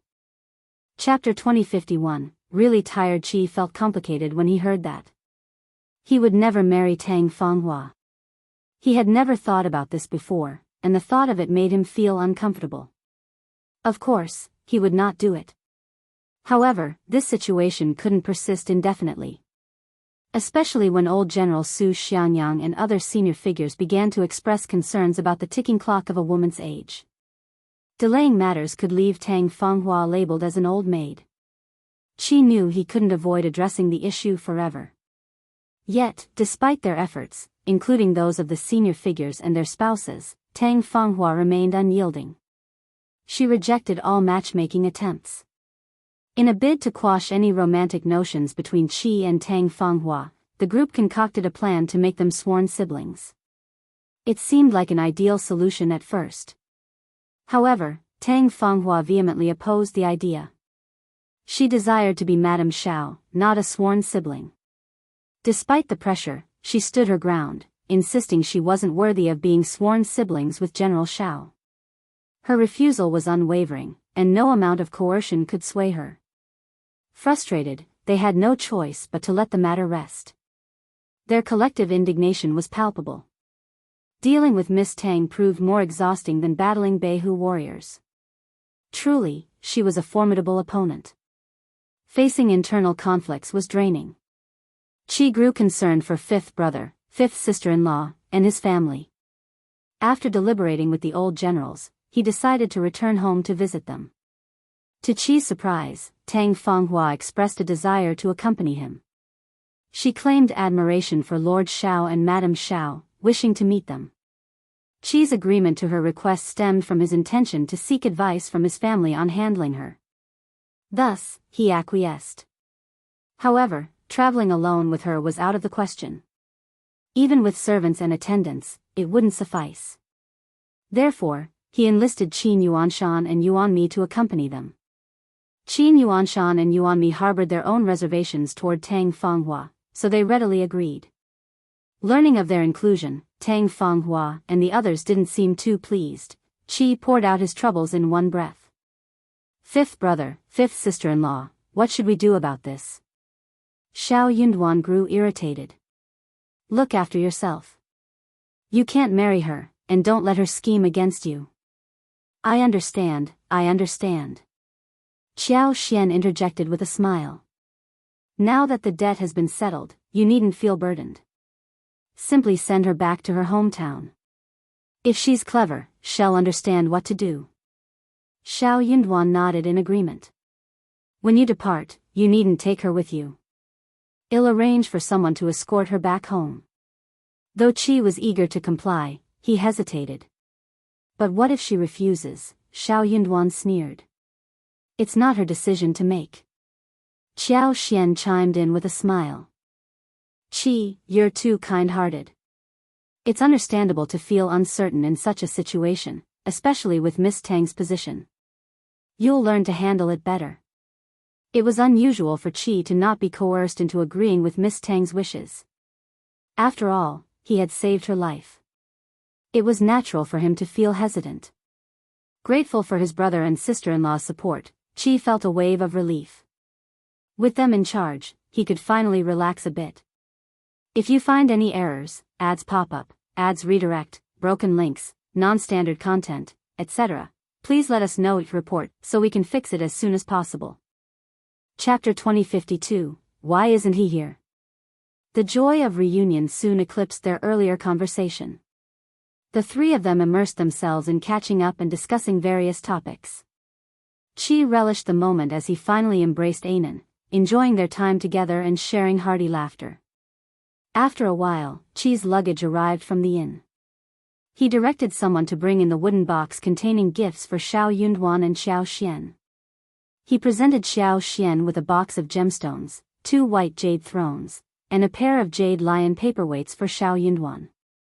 Among the gifts were also high-quality leather and unique gold artifacts. Though not numerous, each item exuded extraordinary quality. The box of gems alone contained 20 to 30 thumb-sized, flawlessly clear gems that sparkled brilliantly when the lid was opened. Most of the gifts were intended for Anan. The two of them sat on the carpet, examining the jade carvings one by one. There were miniature swords, jade horses, bows and arrows, golden masks, various animals crafted from gold and gemstones, as well as an assortment of intriguing bone and wood carvings. Anan's eyes sparkled with delight at each new discovery. He cheered with excitement, his face illuminated with joy as he reveled in the company of Uncle Qi. During lunch, Qi extended an invitation to Qin Yuanshan, Yuanmi, and Tang Fanghua. Tang Fanghua took the opportunity to freshen up and change into elegant attire, exuding a gentle and refined aura. She appeared neither embarrassed nor ashamed as she politely greeted Xiao Xian and Shao Yunduan.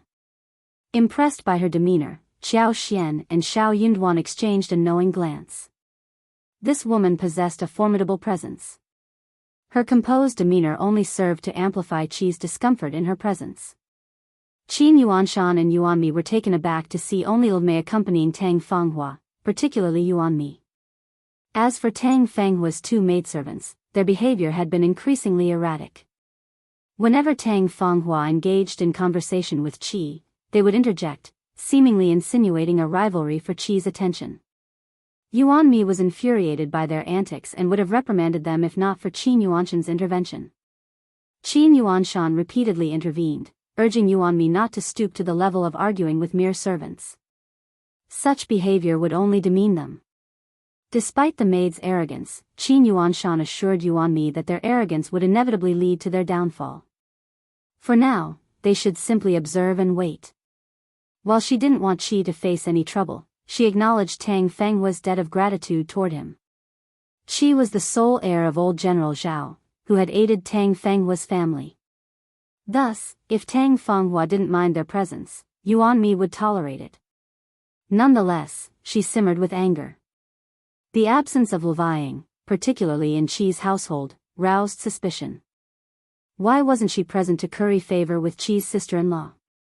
Intrigued, Yuanmi couldn't help but inquire, "Miss Tang, why isn't levying here? Where has she gone?" She hoped to preempt any unpleasant surprises caused by levying's sudden appearance. Tang Fenghua's genteel facade cracked at Yuanmi's question, her expression clouding with anger. Quickly, Qiao interjected, "That wretch is cunning. She used her influence to have our mistress drive her away. Our mistress won't tolerate her presence and soil our home. If you find any errors, ads pop up, ads redirect, broken links, non-standard content, etc., please let us know each report so we can fix it as soon as possible." Chapter 2053. She won't leave. Tang Fanghua and Lilmei seethed with anger as Yuanmi's laughter rang out. Intrigued, Yuanmi's interest piqued. "Oh. This is news to me. She's got spunk to act up in front of Madame Shao. Is she out of her mind?" Worried about Qiao escalating matters, Lilmei interjected, "There was an incident yesterday." Levying crossed paths with young Master Shao, Qiao scoffed, her tone sharp. "It wasn't an accident. It was deliberate malice. Our young master is but a child. When he crossed her path, she stuck her leg out and tripped him. Madam witnessed it firsthand and reprimanded her yesterday. But we didn't know her identity then. Who'd have thought she'd have the nerve to show up again today?" Yuanmi gasped, incredulous. "How despicable. Attacking an innocent child, what sort of cowardice is that? It sickens me." "Sickening indeed." Tang Fanghua clenched her handkerchief, her body quivering with rage. She wanted to storm out, but she couldn't bring herself to do it. What good would leaving now do? It would only paint her as ill-tempered.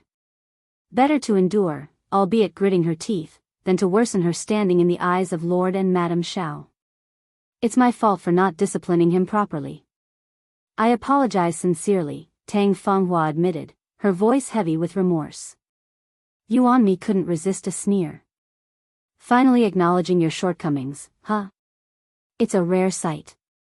Qin Yuanshan nudged Yuanmi discreetly, murmuring, "Enough now." Aware of the delicate situation, they couldn't afford to overstep their bounds in Lord and Madame Shao's residence. Yuanmi huffed, shooting a disdainful glance at Tang Fanghua and her attendant before falling silent. Qiao shot Lilmei a scathing look before departing. Qiao Xian had taken charge of the lunch arrangements herself, mindful of their guests' preferences from the northwest, strong flavors preferred over lighter fare. The 12 dishes and soups served reflected this, a testament to Qiao Xian's culinary expertise. Despite the limited time for preparation, the dishes garnered praise, especially from Qi and the others accustomed to the rigors of military camp life, for whom this meal was a rare treat. Both Yuanmi and Qin Yuanshan showered praise on the spread, while Qi beamed with pride, joined by Qiao Xian and Shao Yunduan in satisfaction. Later that afternoon, Shao Yunduan, Qi, and Qin Yuanshan convened in the study, engaging in tea-making and lively conversation. Meanwhile, Qiao Xian strolled the garden with Anan and Yuanmi, with Tang Fanghua in tow. The garden sprawled expansively, enriched by Qiao Xian's green thumb. Her affinity with wood empowered the flora to thrive, producing vibrant, lush blooms and robust fruit trees that quickly became a cherished attraction. Qiao Xian led Yuanmi on a fruity excursion, plucking strawberries, mulberries, peaches, plums, dragon fruits, and the last harvest of loquats and bayberries. She even arranged for Jia Hemming and his children to join, much to Yuanmi's delight. The allure of strawberries proved irresistible, captivating even the seasoned female general with their delicate, sweet allure. If you find any errors, ads pop up, ads redirect, broken links, non-standard content, etc., please let us know each report so we can fix it as soon as possible. Chapter 2054. This matter is strange. Upon learning that strawberries could be cultivated in the northwest, Yuanmi asked Qiao Xian if they could take some home. Qiao Xian readily agreed with a smile. Tang Fanghua and her servant quietly trailed behind, their presence enough to indicate their desire to participate. Mei, once the most competitive, now remained subdued, her former outspokenness replaced by caution. Tang Fanghua longed to please Qiao Xian but hesitated to speak up. Despite her uncertainty about Qiao Xian and Shao Yunduan's expectations, she couldn't bear to stay behind. To her, not joining would mean forfeiting any chance of redemption, an unacceptable loss. Regardless of her repentance, Tang Fanghua understood the futility of her efforts. Even her past act of saving a life seemed irrelevant now. Yet, she clung to the hope of fulfillment, despite knowing it was a futile endeavor. Qiao Xian prepared a delectable dinner featuring Qi's favorite dishes from home: boiled meat slices, 4 happiness meatballs, stir-fried double crisps, steamed mandarin fish, and prawns with eggplant juice. As Qi savored the familiar flavors, his eyes sparkled with surprise and delight, recognizing fifth sister-in-law's culinary touch. Qiao Xian chuckled with satisfaction, remarking that her doting on him wasn't without reason. Later that night, Qiao Xian anticipated Shao Yunduan and Qi catching up into the wee hours, but as she settled Anan to sleep and prepared for bed herself, Shao Yunduan returned unexpectedly. Surprised, Qiao Xian queried, "Aren't you planning to catch up with Qi? I thought you two would talk until midnight, given all these years apart."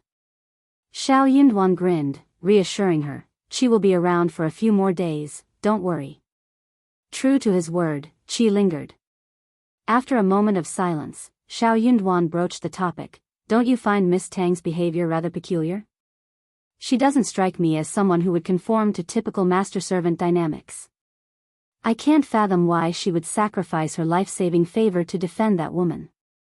Qiao Xian blurted out, "I also find it unsettling. I'm not one to overlook things easily, and I certainly have no desire to cross paths with Levying. It's surprising to see Miss Tang so fiercely protective of her. I even tested her during our conversation. I feigned interest in punishing that maidservant to gauge her reaction. I never anticipated she'd go to such lengths to defend her. It's straightforward. I'll send someone to inquire tomorrow." In the An's province, Shao Yunduan wielded authority, extending even to Qiao Xian. Shao Yunduan nodded appreciatively. "Time is of the essence. Thank you for your efforts tomorrow." Qiao Xian replied with a smile, "It's no trouble at all. These days have been rather mundane, so it's refreshing to have something interesting to focus on." Refusing to budge, Tang Fanghua and Mei lingered in the backyard of the state government office, while Levying remained holed up in the inn, too afraid to venture out after her previous ordeal. However, to Levying's surprise, Qiao Xian wasn't finished with her yet. The following day, Qiao Xian instructed the guards to escort Levying to the yard where Zheng Sang and the others were staying. They then confined her in an interrogation room for questioning. "If you find any errors, ads pop up, ads redirect, broken links, non-standard content, etc., please let us know each report so we can fix it as soon as possible." Chapter 2055.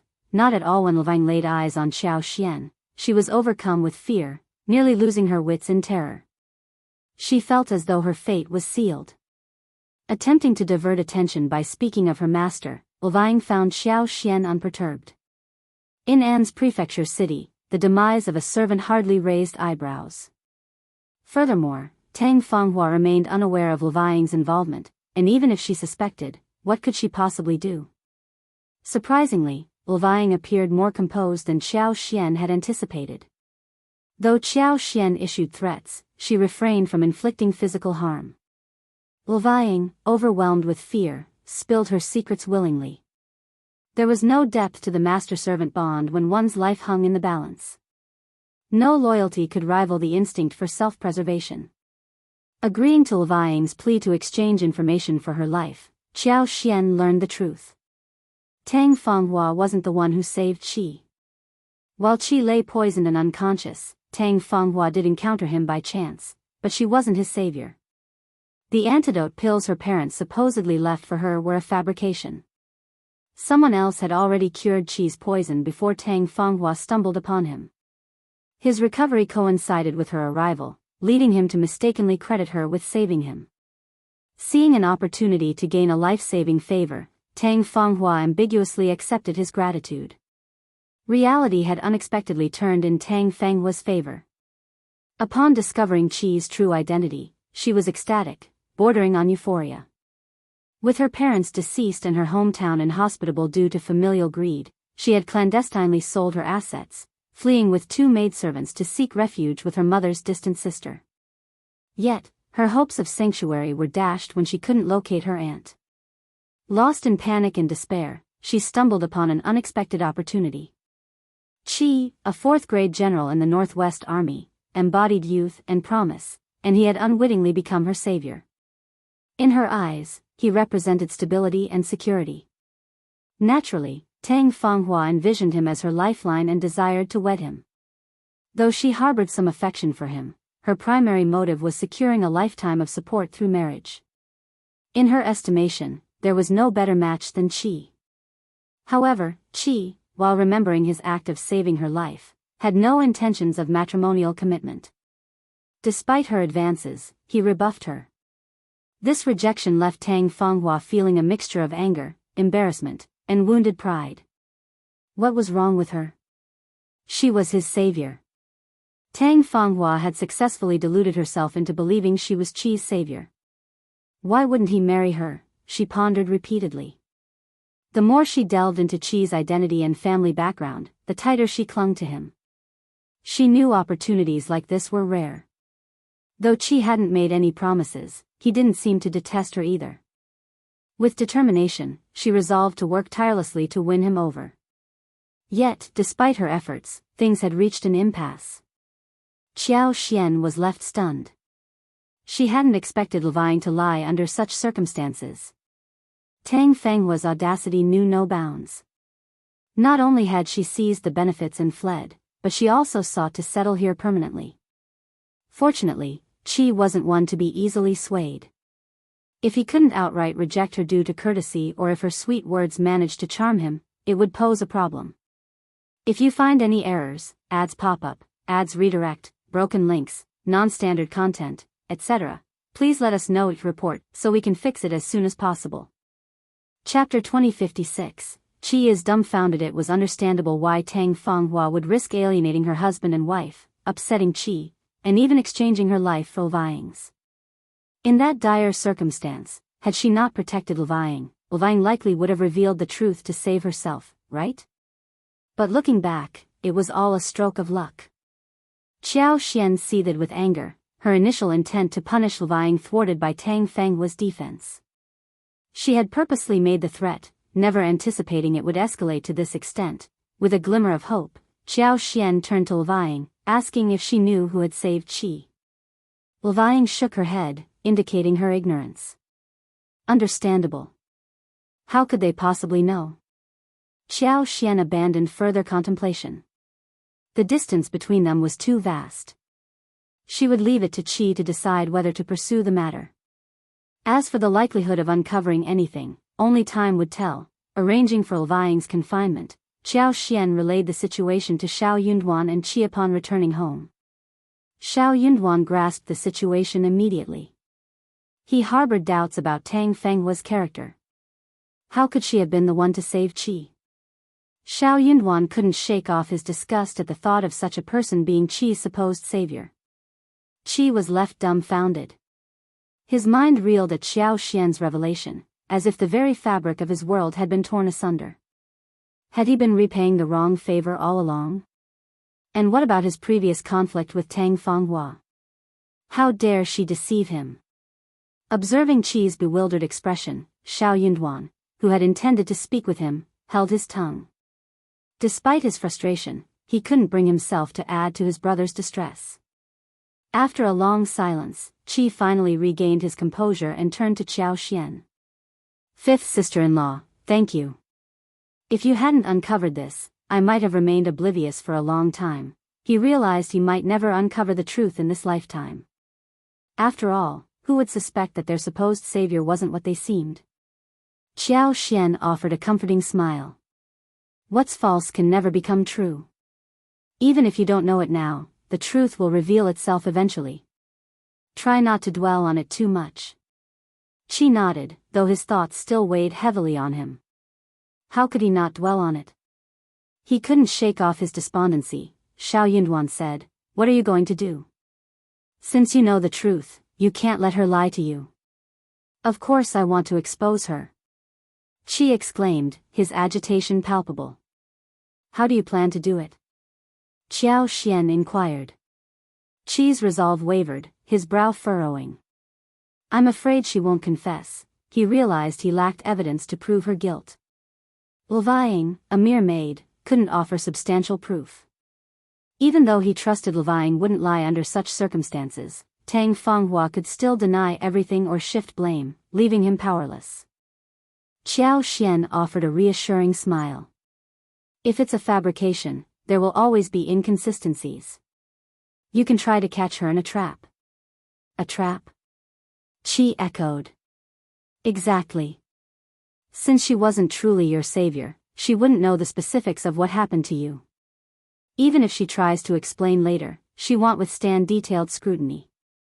If you set a trap, she might stumble in her explanations." Shao Yunduan chimed in, "Your sister-in-law has laid it out clearly. The rest is up to you. If you find any errors, ads pop up, ads redirect, broken links, non-standard content, etc., please let us know each report so we can fix it as soon as possible." Chapter 2057, Tang Fanghua's Joichi glanced at his brother and sister-in-law, nodding firmly. "You're right, fifth brother. I'll handle this myself. I'll go find her now."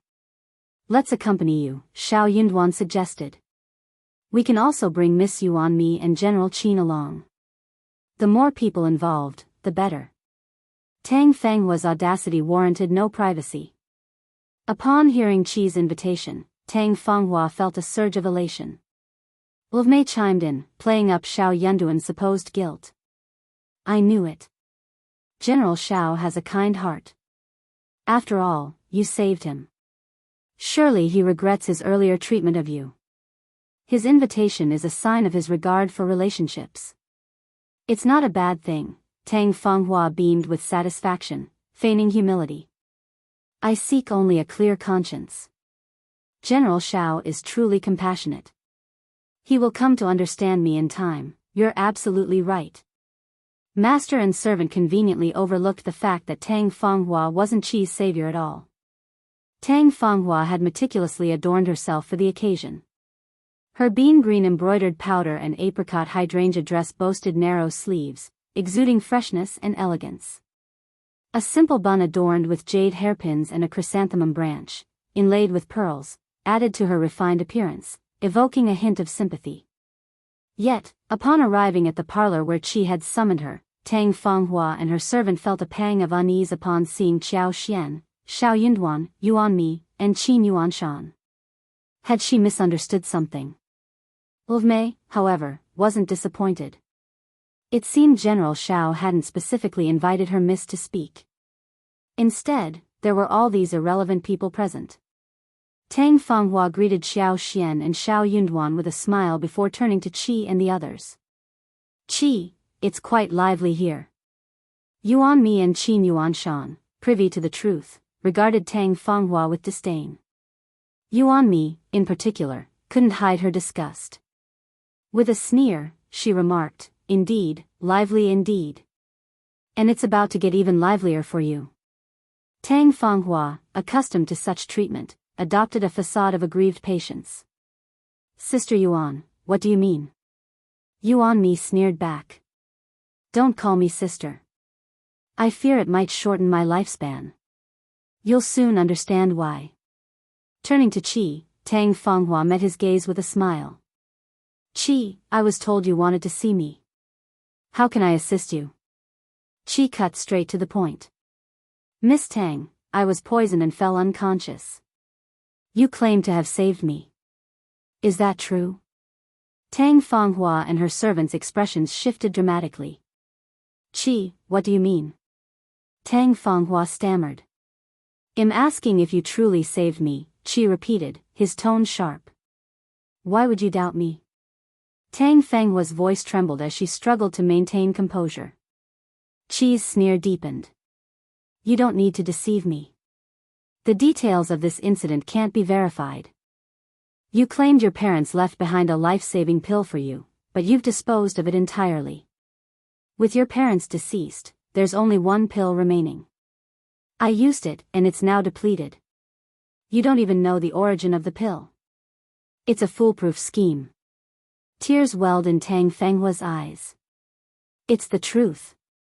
If you refuse to acknowledge this act of saving you, then I'll leave. Why subject me to this humiliation? If you find any errors, ads pop up, ads redirect, broken links, non-standard content, etc., please let us know each report so we can fix it as soon as possible." Chapter 2058, Argument, Aren't You Shameless? Yuan Mi exclaimed in disbelief. If Qi wanted to acknowledge this supposed life-saving grace, why wait until now? What have you gained in the past 2 years if he hasn't acknowledged it? Then why do you suspect me and subject me to humiliation? Tang Fanghua cried out. "I've told you the truth. I genuinely don't know anything about that pill. All I know is that my mother entrusted it to me before she passed away, saying my father accidentally obtained it and it could cure all poisons. With my parents gone, I have no way to prove it. How can I explain this any clearer?" Yuan Mi sneered. "If I recall correctly, your parents were just small landowners with a bit more land than others, right? Do you honestly think it's plausible for your father to have stumbled upon a pill capable of curing all poisons by chance? You're too trusting. You willingly offered up the treasure your parents left you without even knowing Qi's true identity. Why wasn't I aware of your boundless generosity? As the saying goes, like master, like servant. You two are equally greedy. It's well known." Ulvmei, her voice trembling with anger, interjected, "Miss Yuan, do you have any evidence to make such accusations? I know you've never favored our miss, but this is going too far." Qin Yuanshan gently pulled at Yuan Mi's sleeve, urging her to drop the topic. "Let's move on. There are more pressing matters at hand." Yuan Mi let out a heavy snort, her disdain evident. Tang Fenghua's tears continued to stream down her cheeks as she gazed at Qi with a mixture of sorrow and anguish. "Qi, why? Why would you suddenly accuse me like this? Why would I deceive you? But I have no way to prove myself. What should I do? Even if others doubt me, don't you trust me?" Qi's gaze turned cold as he regarded her. "I only believe in the truth. I may have misjudged before, but not anymore." Qiao Xian intervened, her tone firm. "Don't attempt to sow discord here." Qi didn't heed anyone's attempts to sow discord, that's why he spoke those words. "Have you forgotten about vying? That girl is terrified. She fears for her life. Despite my leniency, she knows I could turn against her at any moment. What recourse does she have but to endure it? She divulged this secret herself to plead for her life. Miss Tang, what more is there to say?" Tang Fanghua realized that lying must have caused the problem. She deeply regretted it. 2 years. She had 2 years to manage the aftermath. Why did she have to leave such a looming threat unresolved? Not only lying, but also Ulvmei. Did she fear losing servants to attend to her without Qi's life-saving grace? Perhaps she should have allowed these two maidservants to meet untimely ends in the past 2 years. Her overconfidence had blinded her. She never imagined anyone would dredge up this matter again. Who could have foreseen today's calamity? Of course, Tang Fanghua wouldn't confess to it. With Lvmei aiding her defense, she shamelessly shifted the blame onto Lvying. She concocted a tale, alleging that Lvying had harbored desires for General Shao due to his beauty, and had schemed for Tang Fanghua to offer her to him as a concubine. If you find any errors, ads pop up, ads redirect, broken links, non-standard content, etc., please let us know each report so we can fix it as soon as possible. Chapter 2059. Think about it. However, Lvying's disappointment simmered beneath the surface when her mistress rejected her. Yet, she concealed her emotions, leading them to believe the issue had been resolved. Who would have thought she still harbored resentment? Given the opportunity, she struck back at Mississippi. Her belief that eliminating Miss would grant her desires was naive. Naturally, the words of an envious and delusional servant lacked credibility. Was General Shao inclined to trust the words of such a lowly servant over the young miss? It saddened the young miss deeply. Tang Fanghua choked back tears, closing her eyes in sorrow. Tears streamed down her face, a picture of vulnerability, yet amidst her weakness, she managed to command Lvmei, cease your words. Yuanmi rolled her eyes in exasperation. Qiao Xian shot a meaningful glance at Tang Fanghua before addressing Lvmei. Should I arrange for your interrogation by someone skilled? How long do you think you can hold out? Lvmei's heart skipped a beat, her body turning cold as if plunged into an icy abyss. Tang Fanghua was jolted by the realization. She knew it all along. She shouldn't have let her compassion cloud her judgment by keeping these two individuals. Clearly, they were troublemakers she should have dismissed long ago. Madam Shao, you're disregarding the court's protocols. Why have you taken Lvmei without cause? Do you intend to extract a confession through torture? Qi, are you willing to entertain such a notion? Qi's voice was barely above a whisper. I can discern the truth behind a coerced confession. Qiao Xian scoffed, we're in An's province, and I have the authority to detain anyone I please. What can you possibly do to stop me? I'm keen to hear your maid's testimony. Whose account holds more weight, Lvmei and Lvying's or your feeble protestations? Tang Fanghua felt faint. She murmured, this is unacceptable. You can't do this. Suddenly, Qi interjected, you've been evasive and contentious, haven't you? Now, I'm offering you a chance to prove yourself. If you truly rescued me, then tell me, what medicine did you use to dress my left leg? Remember when you questioned why I believed Lvying without hesitation? It's because of this. The person who saved me applied a bandage to staunch the bleeding. Was that you? If you were the one who saved me, you wouldn't have forgotten, would you? Tang Fanghua instinctively averted her gaze. At this moment, she could already conclude that she wasn't his rescuer at all. Shao Yunduan snapped, Miss Tang, what's with the hesitation? If you dare claim memory loss, I'll have someone torture both you and your maid. I won't tolerate such deceitful and shameless behavior. Yuanmi interjected with sarcasm, clearly, she's at a loss. Naturally, she can't admit it. Perhaps she's deliberating, weighing her options before taking a gamble. Who knows, she might genuinely want to feign forgetfulness. Tang Fanghua shot a venomous glare at Yuanmi, seething with hatred. Initially, she had intended to protest, I don't remember. But Shao Yunduan's menacing threat had silenced her.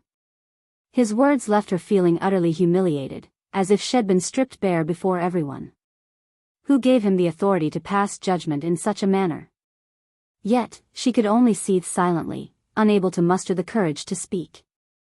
She could sense Shao Yunduan's animosity and icy demeanor. His threat of torture was no jest. Fear gripped her.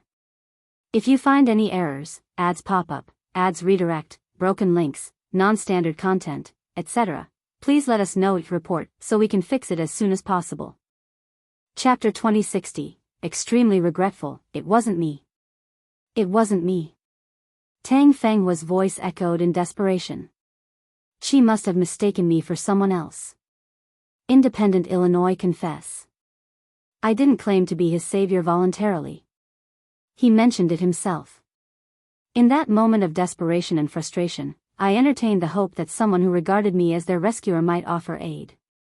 Later, I wanted to clarify, but the words stuck in my throat. I was confused and inadvertently went along, but even if I didn't administer the antidote, if we hadn't found Qi and brought him back, who knows what fate would have befallen him? Even if our efforts were insignificant, we should have tried. How could you do this to me? How could you? Tang Fenghua's words dissolved into tears. She buried her face in her hands, sobbing uncontrollably. She realized that her relationship with Qi was irreparable. The rosy future she had envisioned lay shattered. Qi wouldn't offer her another chance. Even if Qi were forgiving and easily persuaded, his siblings-in-law were not benevolent. They would never accept her. Regret consumed her. Why hadn't she dismissed those two maids sooner? Why had she allowed the confrontation with Madame Shao at Yu's dessert shop that day? Alas, there was no going back. He received confirmation from her. Despite mentally preparing himself, Qi's heart still sank momentarily. The sensation was unsettling. Could there be anyone more foolish than him? He had even misidentified his rescuer. Tang Fanghua had a point. Though she wasn't the one who administered the antidote and saved Qi, she and her companions had facilitated his return. Their efforts were commendable. Therefore, he chose not to dwell on the matter. He let the past be. However, Qiao Xian retrieved 40,000 taels of silver from the 50,000 she had bestowed upon Tang Fanghua. Times were tough, and 40,000 taels could secure ample provisions, valuable in times of crisis. Why was she so quick to part with it? She had been under her care for 2 years. With 10,000 taels, he could repay her kindness. Considering her deceitful intentions, Qi could have rightfully sought retribution. Yet, he decided against it. Qi and his companions had no intention of escorting her home. Therefore, Qiao Xian instructed her to gather her belongings and stay at the inn, departing An City the following day. Tang Fanghua hesitated to make any distinctions. She merely requested a private farewell with Qi before departing. Yuan Mi was astounded. She silently rebuked, after deceiving her so thoroughly, "You still have the audacity to bid farewell." Shao Yunduan concurred. Qi was taken aback by his brother's agreement. Shao Yunduan hadn't anticipated Tang Fenghua's words affecting Qi. So why did he intervene? Qi wasn't so callous as to be unable to address such a minor issue. If Tang Fenghua's plea softened his heart and swayed his decision, it would be truly disappointing. Tang Fanghua clung to a glimmer of hope. She seized this final opportunity to plead her case.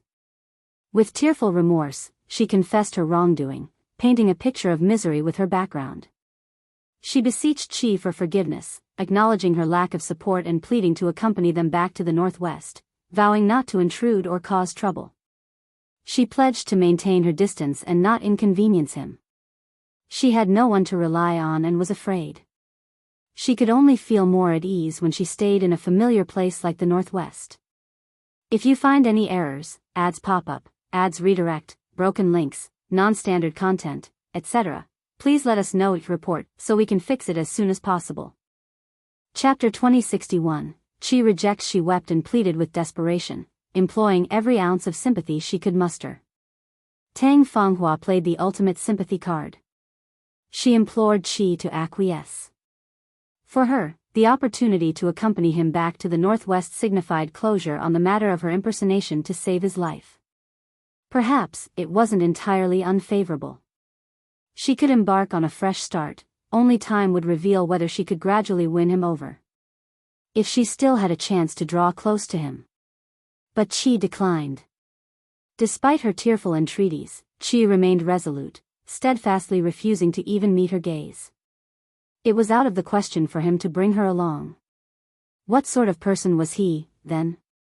How could he possibly entertain mercy after being so gravely deceived? Moreover, their kindness towards Anan, an innocent child, was testament to their character. He couldn't allow her to persist in pestering him. Tang Fanghua yearned to plead once more, but she refused to entertain any further discussion. He turned away, urging her to depart promptly. Tang Fanghua clenched her teeth, summoning an unexpected courage to cry out, "Do you still hold me accountable? Have I not atoned enough with my life?" As the words left her lips, she forcefully struck her head against the wall.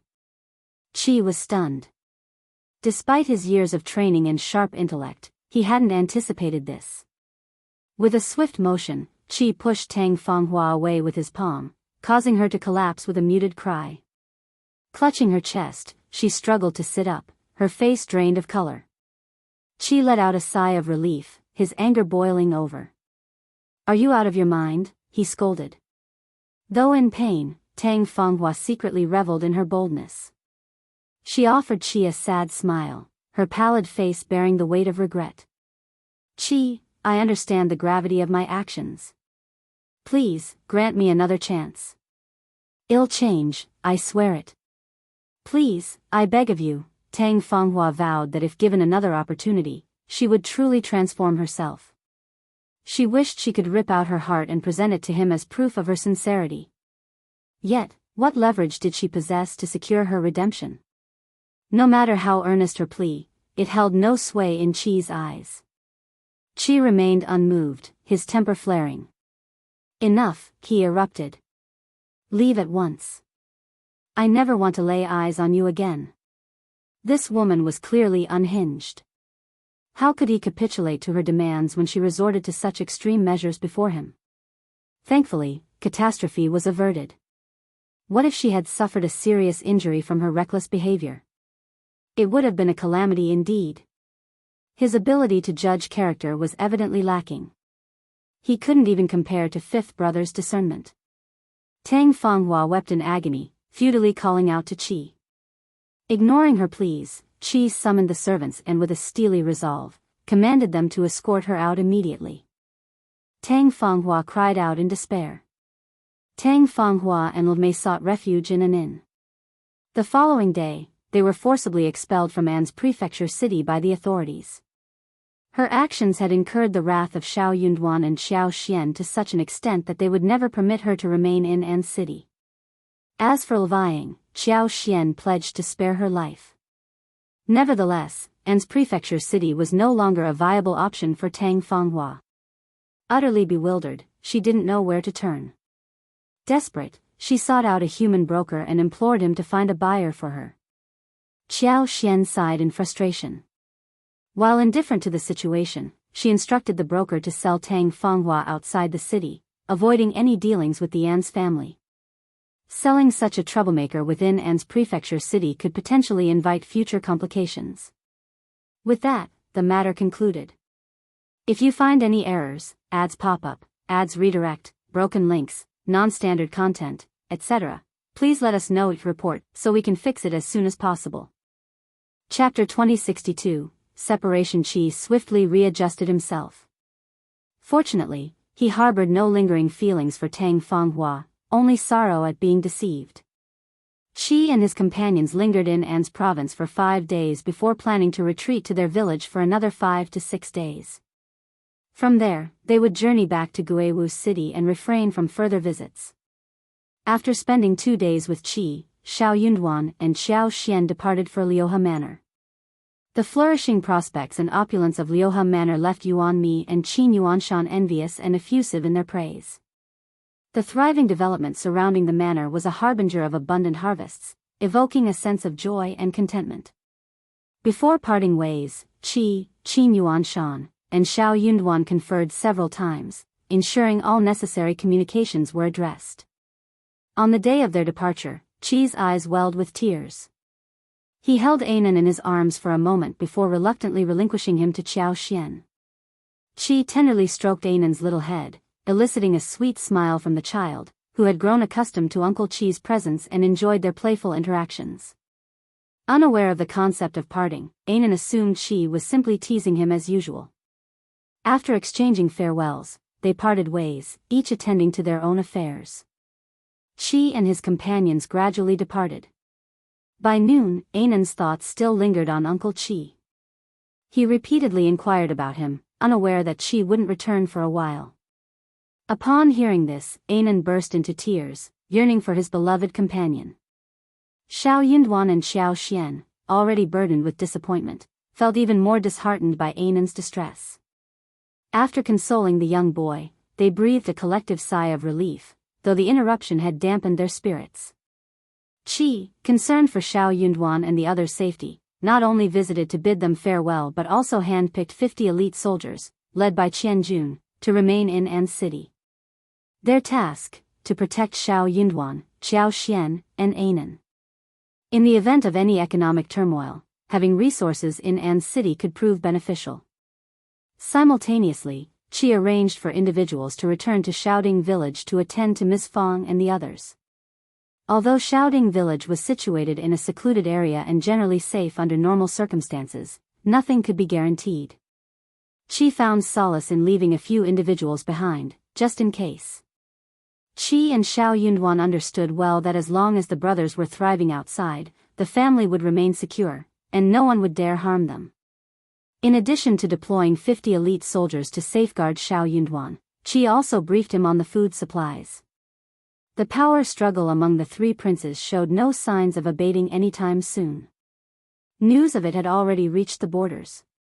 The Beihu and several other small tribes had begun to stir once again. There were already signs of minor probing. While the city on the northwest border appeared normal and bustling on the surface, defenses had been bolstered, and scrutiny had intensified. The training regimen across various military camps intensified threefold in preparation for the looming threat from Beihu. Rumors circulated that Beihu was enticing Qingdi to join forces with him to cause unrest. The Northwest Army couldn't afford to disregard this potential threat. Despite Qingdi's relatively recent amicable relations with Great Qin, the significance of a mere marriage paled in comparison to national interests. Furthermore, Princess Shuangfa's union was not with the king but a prince, diminishing the impact of the marriage even further. While the Northwest Army had stockpiled ample food supplies, increased expenditure on armaments necessitated reallocating funds, resulting in a natural depletion of food reserves. If you find any errors, ads pop up, ads redirect, broken links, non-standard content, etc., please let us know each report so we can fix it as soon as possible. Chapter 2063, Food. If any issues arose, it would likely revolve around the rations. General Feng and his comrades instructed Qi to inform Shao Yunduan that should the Northwest face a shortage of food supplies, he could seek Shao Yunduan's assistance. Meanwhile, amidst the power struggle among the three princes, the idea of allocating funds for rations for the Northwest Army seemed far-fetched to General Feng and his associates.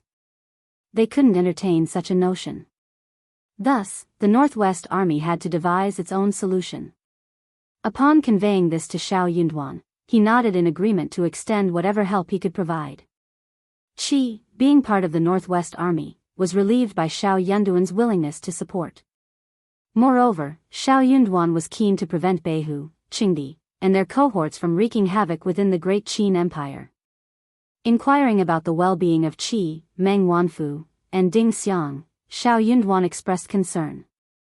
Qi reassured him that both Meng Wanfu and Ding Xiang were faring well.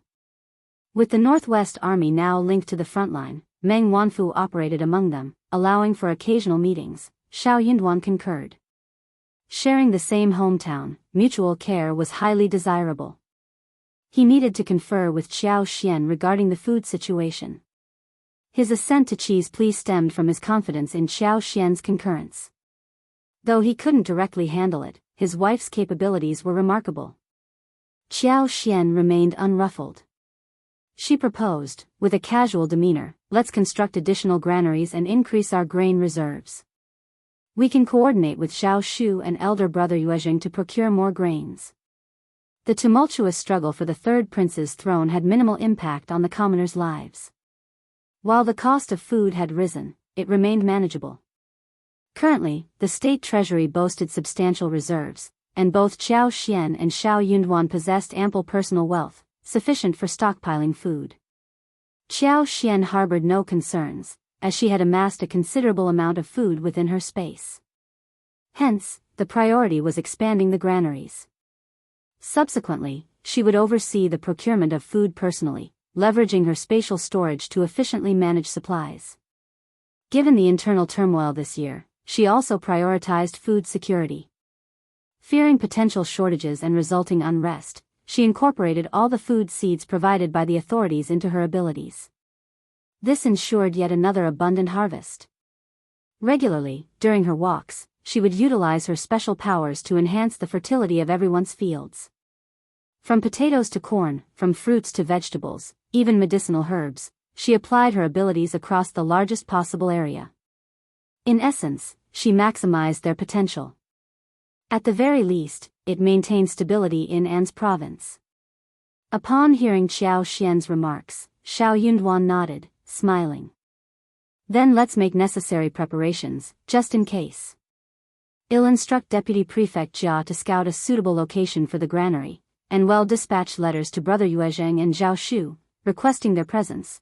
While Yuezheng Shao was nearby, Zhao Shu and Taotao resided in Hangzhou.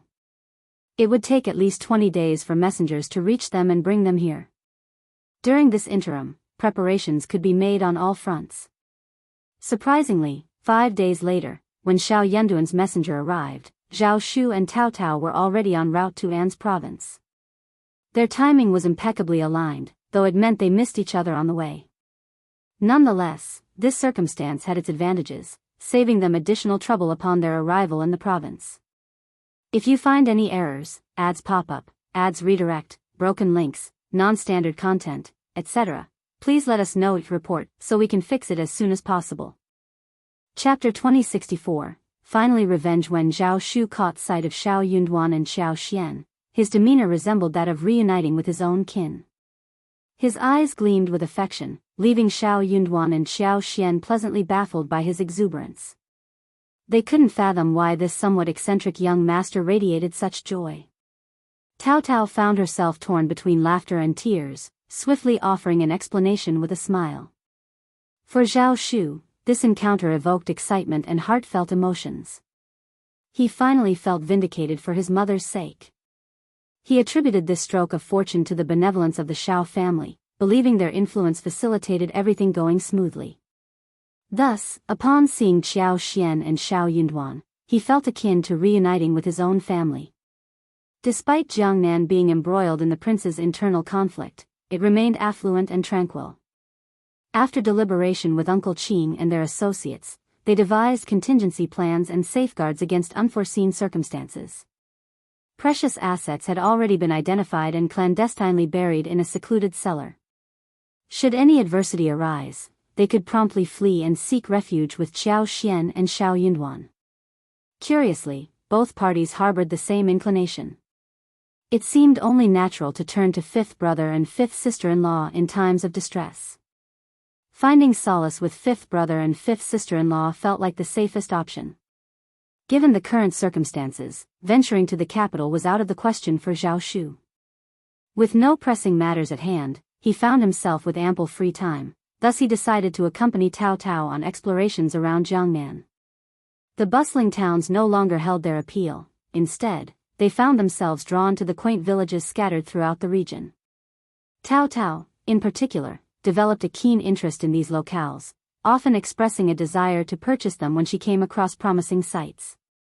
As a result, Zhao Shu and Taotao traversed Jiangnan, acquiring several plots of land along the way. During their ventures into various villages and towns, Zhao Shu stumbled upon a coachman who had vanished without a trace following his mother's accident in a rural area near Jinling. Unwilling to let this opportunity slip, Zhao Shu promptly apprehended the coachman. Through a series of intimidation and interrogation, the coachman eventually divulged everything. Indeed, it was Ms. Qin who orchestrated the scheme.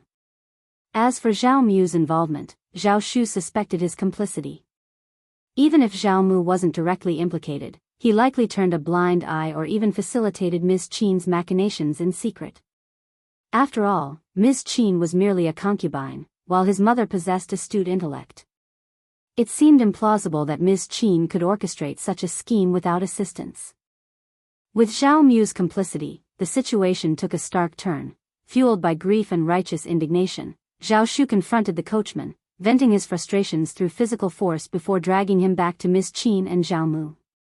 Even in the face of damning evidence, Ms. Qin remained steadfast in her denial, dismissing the coachman's claims as baseless accusations concocted to tarnish her reputation. She insinuated that Zhao Shu harbored personal animosity towards her and orchestrated this charade to discredit her. Unyielding in his resolve, Zhao Shu threatened Zhao Mu, vowing to escalate the matter to the authorities and present the coachman's testimony as evidence. With credible witnesses, a thorough investigation might uncover the truth of the past, leaving Ms. Qin with nowhere to hide. Panicked by the prospect of Zhao Shu involving the government, Zhao Mu scrambled to prevent such a course of action. Even Ms. Qin found herself bewildered by the unfolding events. Despite her staunch defiance, the prospect of facing official scrutiny left her visibly unnerved. If you find any errors, ads pop up, ads redirect, broken links, non-standard content, etc., please let us know each report so we can fix it as soon as possible. Chapter 2065, Dealing with Ms. Qin. While she had attended to everyone else, loyal Auntie Ling remained under her care. The thought of Zhao Shu involving the authorities filled her with dread, knowing that Auntie Ling would likely face interrogation. Ms. Qin couldn't assure herself that Auntie Ling would endure such scrutiny unscathed. Even she doubted her own resilience under such circumstances. Should Zhao Shu proceed with his plans, he would undoubtedly spare no effort in retribution. Ms. Qin felt defenseless against Zhao Shu's onslaught. Financially, Zhao Shu could easily overpower her, and even Zhao Mu would be at his mercy. With Zhao Shu's demise, any familial ties ceased to hold sway over Zhao Mu. Though he might show leniency towards Zhao Mu due to their blood relation, Ms. Qin realized she had no such reprieve awaiting her. Filled with remorse, Ms. Qin lamented her previous leniency. If she had foreseen this predicament, she would have eliminated the coachman without hesitation, sparing herself this ordeal. In truth, Ms. Qin had entertained thoughts of eliminating the coachman. However, he proved elusive, vanishing without a trace immediately after accepting her bribe. By the time Ms. Qin resolved to act, he had vanished beyond her reach. At the time, Ms. Qin underestimated Zhao Shu's resilience, presuming that even if she couldn't locate the coachman, Zhao Shu would likely face similar difficulties. Additionally, considering Zhao Shu's youth back then, she doubted his ability to challenge her authority in the future. With Zhao Mu's influence suppressing him, her own biological son seemed poised to keep Zhao Shu in check. In Ms. Qin's eyes, without the support of Ms. Zheng, Zhao Shu appeared vulnerable, akin to a lamb awaiting slaughter. She failed to take him seriously, even contemplating ways to degrade and belittle him. Ideas of subjecting him to an unbearable marriage or dragging him through the mud crossed her mind, envisioning a future where he could never recover. However, Ms. Qin's plans went awry after Zhao Shu's unexpected display of filial devotion, derailing her schemes and spiraling events beyond her control.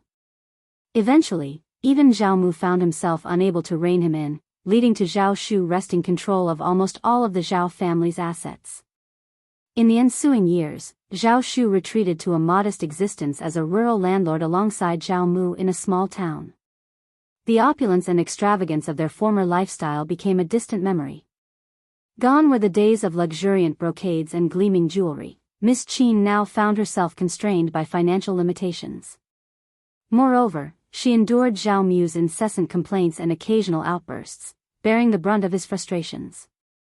Blame for their diminished circumstances fell squarely on Ms. Qin's shoulders, prompting Zhao Mu's occasional physical aggression during fits of rage. Initially, Ms. Qin believed her situation couldn't get any worse, but now she found herself consumed by genuine panic and despair. Before she could formulate a plan, Zhao Mu callously shifted all blame onto her, siding with the coachman's accusations.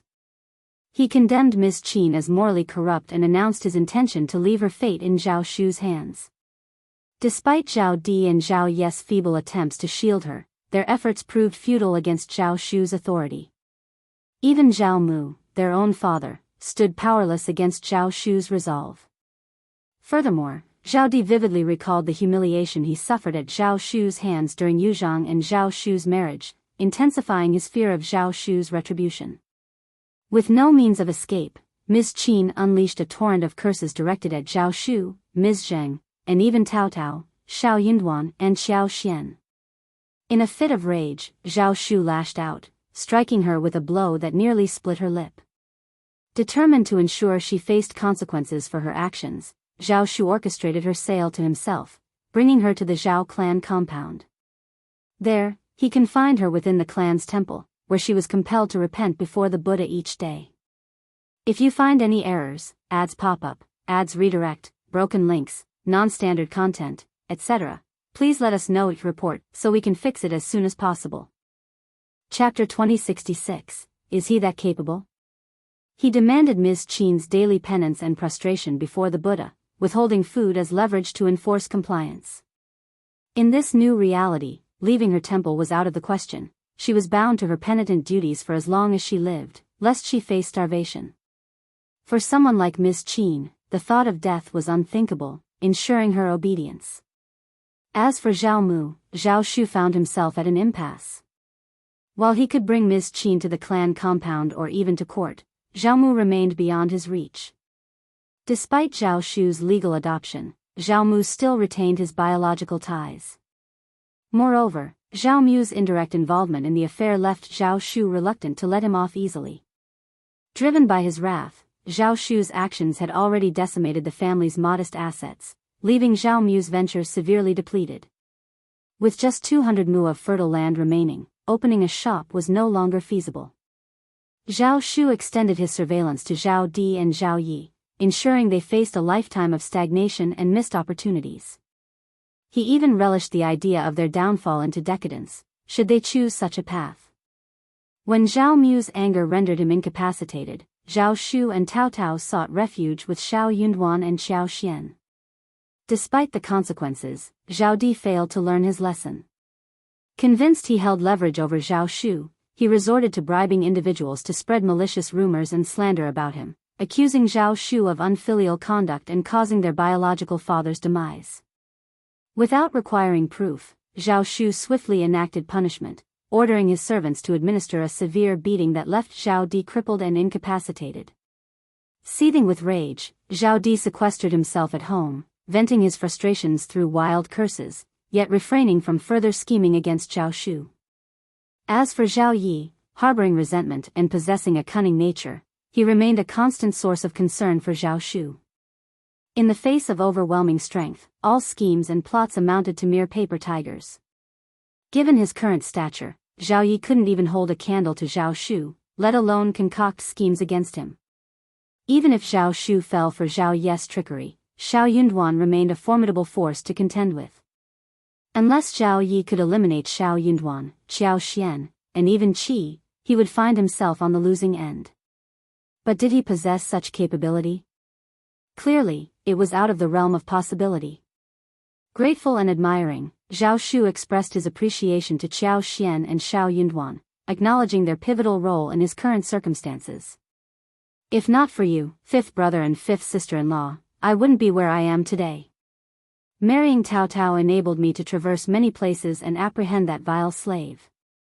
I owe you both a debt of gratitude that I will never forget.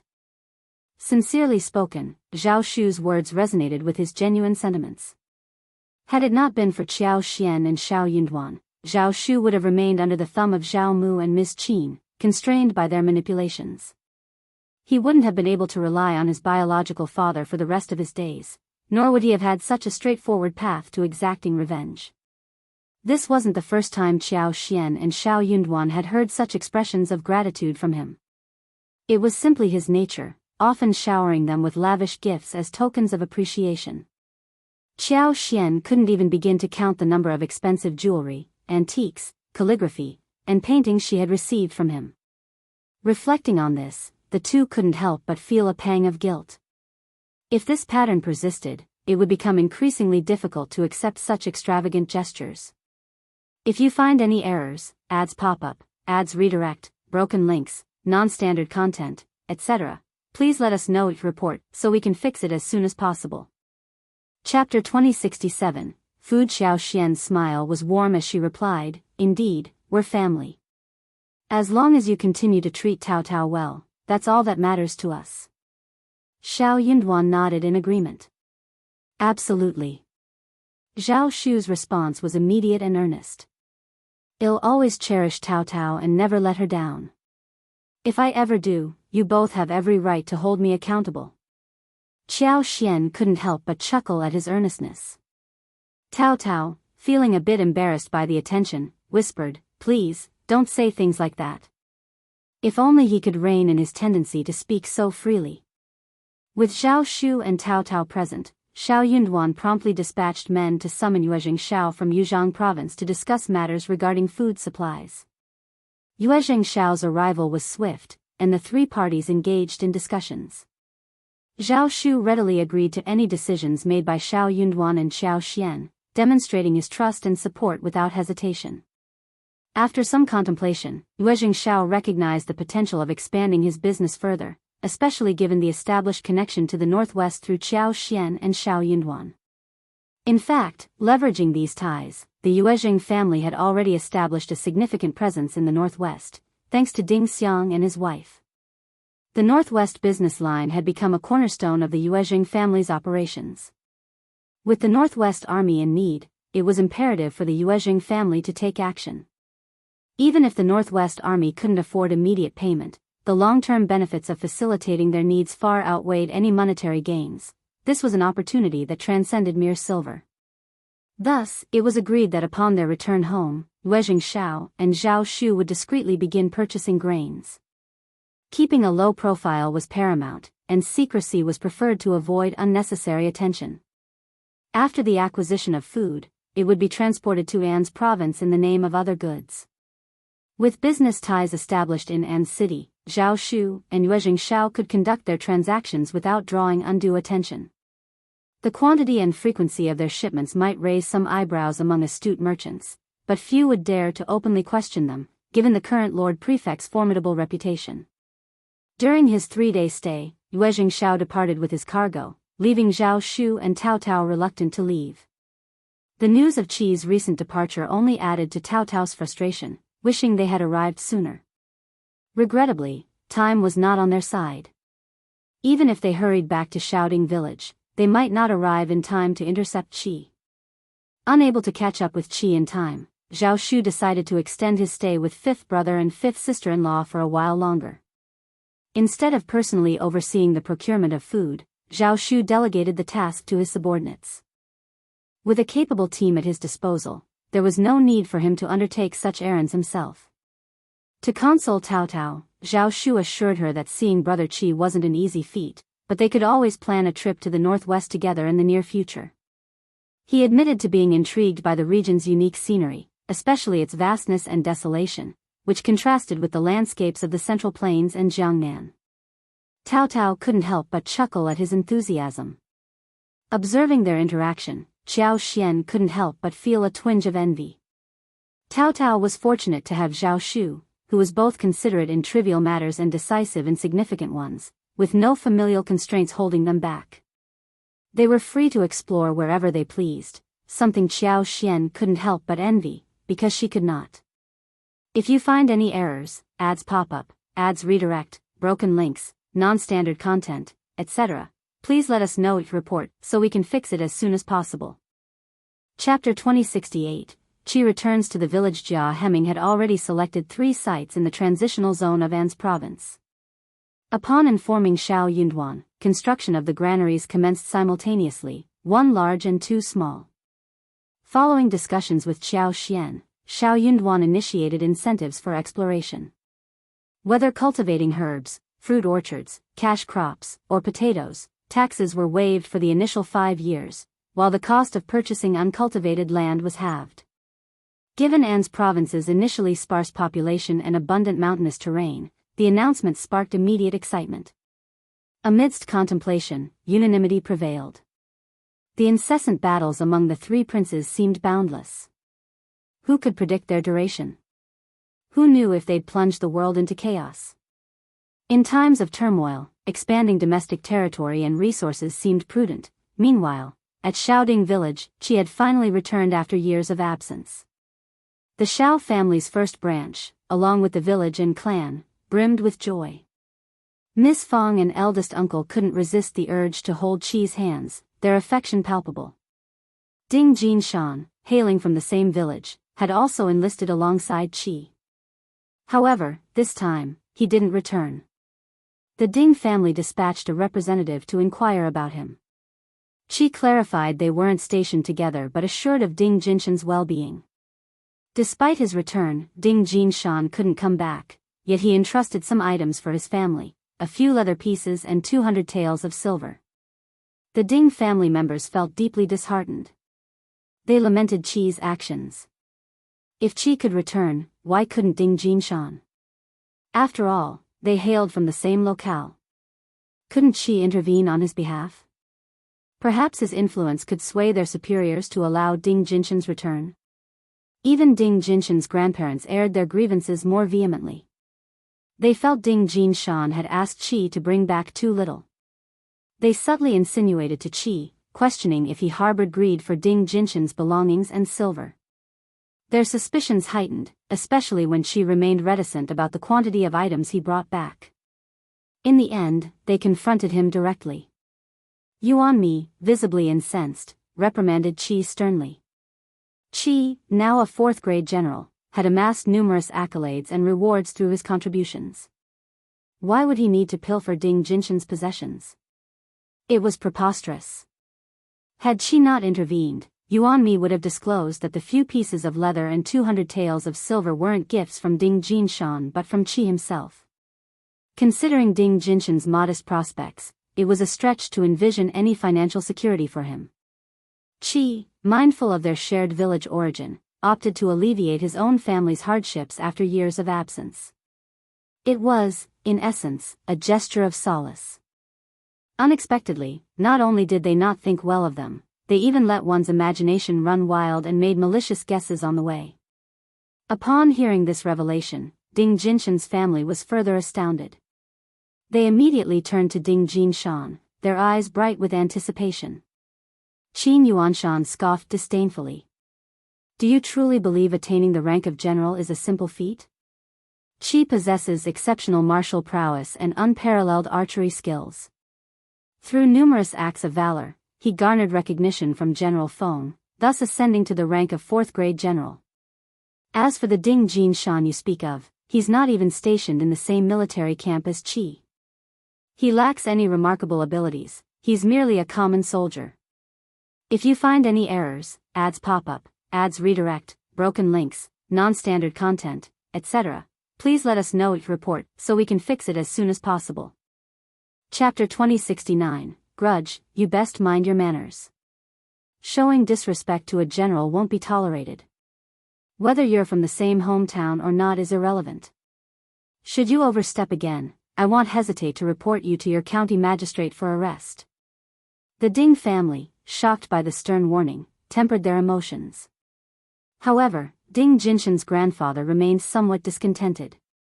Turning to Qi, he voiced his sentiments. I acknowledge your capabilities, Qi, but we share a hometown. Can't you extend a helping hand? Even if just a minor position, given your rank as a general. We're from the same village, why this detachment? Anger and resentment brewed among Ding Jinshan's relatives. Absolutely. Aren't fellow villagers supposed to support each other?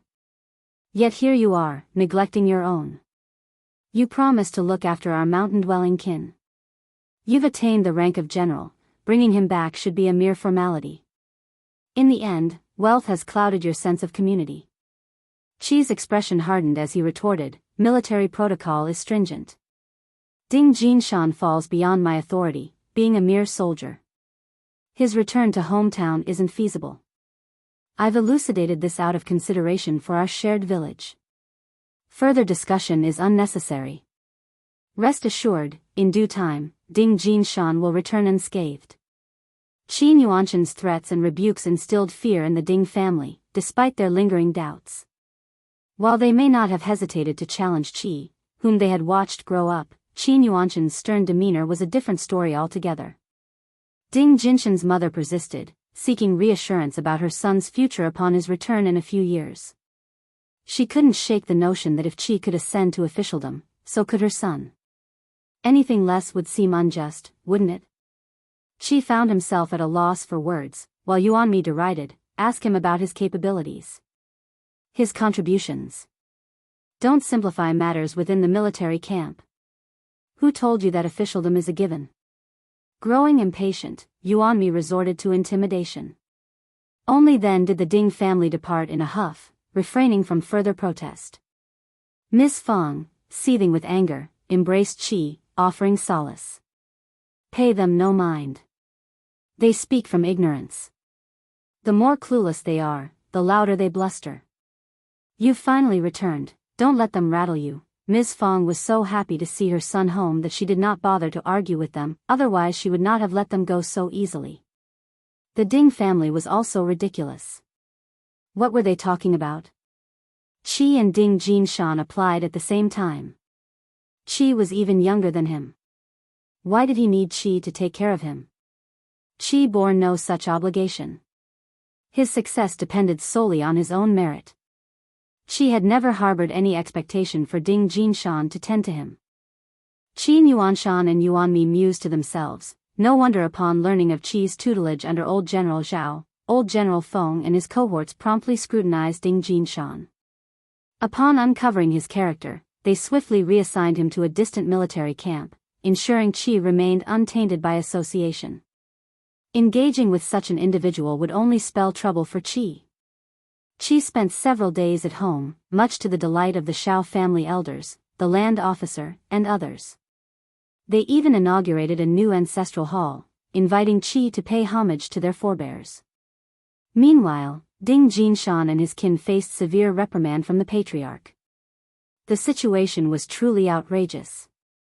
If you find any errors, ads pop up, ads redirect, broken links, non-standard content, etc., please let us know each report so we can fix it as soon as possible. Chapter 2070, once stimulated, it comes again in the past. Ding Jinshan's demeanor at home contrasted sharply with Qi's. While Qi demonstrated diligence and determination, Ding Jinshan often appeared lackadaisical and unmotivated. Such a stark contrast led some to speculate that Ding Jinshan might not have acquired the money and skins Qi had bestowed upon the Ding family. In contrast, the Shao family flourished. With a primus, an advanced scholar, and a general among their ranks, alongside 3 or 4 promising students in the local school, their prestige soared. With Shao Yunduan and other officials in the court, coupled with the village's support, aspiring scholars need not fret over travel expenses for imperial examinations. The village stood ready to aid them, free from the constraints of nepotism or bullying.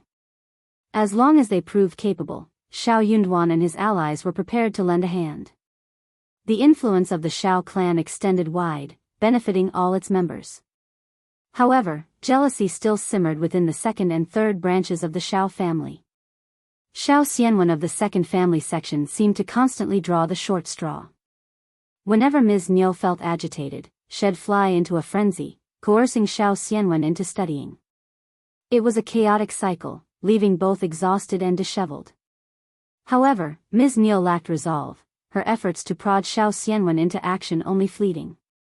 Once fatigued by her own persistence, she'd relent. Yet, inevitably, when provoked again, the cycle would repeat. Meanwhile, Ms. Ma and third uncle sought solace in boasting about Shao Lulang's status as an official in the capital, emphasizing the superiority of urban prospects over rural ones. Their regret was palpable. Why were they blessed with only one son? Had they had 2 more, success would surely be theirs. Ms. Ma couldn't help but ponder if any noblewomen in the capital had taken an interest in Lulang. If so, they ought to expedite his marriage and produce more offspring. They couldn't allow themselves to fall short in comparison to the first family section's grandchildren. After a satisfying few days at home, Qi departed, content with his visit. It had been years since he last returned. Finally, he was back. In the future, if he appealed to General Feng and others, perhaps he could return within a year or 2. Contemplating possibilities, Qi entertained the idea of relocating his family to the northwest. If his parents could settle in An's province, why not the northwest? It had been far too long since their family gathered in its entirety. However, by the end of June, disaster struck. A sudden flood plunged the already turbulent Great Qin into chaos. Relentless rains caused the Yellow River to surge, breaching several dams along its course, submerging countless towns and villages. In an instant, homes were swept away, families torn asunder. Local officials swiftly notified the capital, urging the imperial court to dispatch aid in the form of funds, food, medicine, and clothing to aid the affected populace. The fourth prince, embroiled in conflict with the third prince outside Jinan city, seethed with fury. He flung the memorials from the disaster-stricken regions onto the imperial table, spewing curses. These wretches denied my rightful status as the true Dragon Emperor, yet now they come crawling for aid as if I were their sovereign? Shameless. Utterly shameless. Within the court, ministers engaged in heated debate over disaster relief efforts. Some vehemently advocated for relief, arguing that the emperor's handling of the crisis would rally public support. With the people behind him, the emperor would emerge unassailable, leaving the second and third princes no room to contest his authority. After all, the emperor was the true Dragon Emperor, chosen by the will of the people. If you find any errors, ads pop up, ads redirect, broken links, non-standard content, etc., please let us know each report so we can fix it as soon as possible. Chapter 2071, You Can't Do It. Opponents held a different perspective. In their eyes, the two usurpers who had already seized the throne wouldn't relinquish power just because the emperor garnered public support. Were they really expected to surrender the authority they had claimed? Impossible. Unless they were intimidated by the emperor.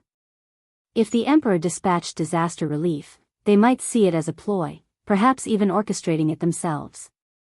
Disaster relief wasn't a trivial matter, it required substantial funds and resources.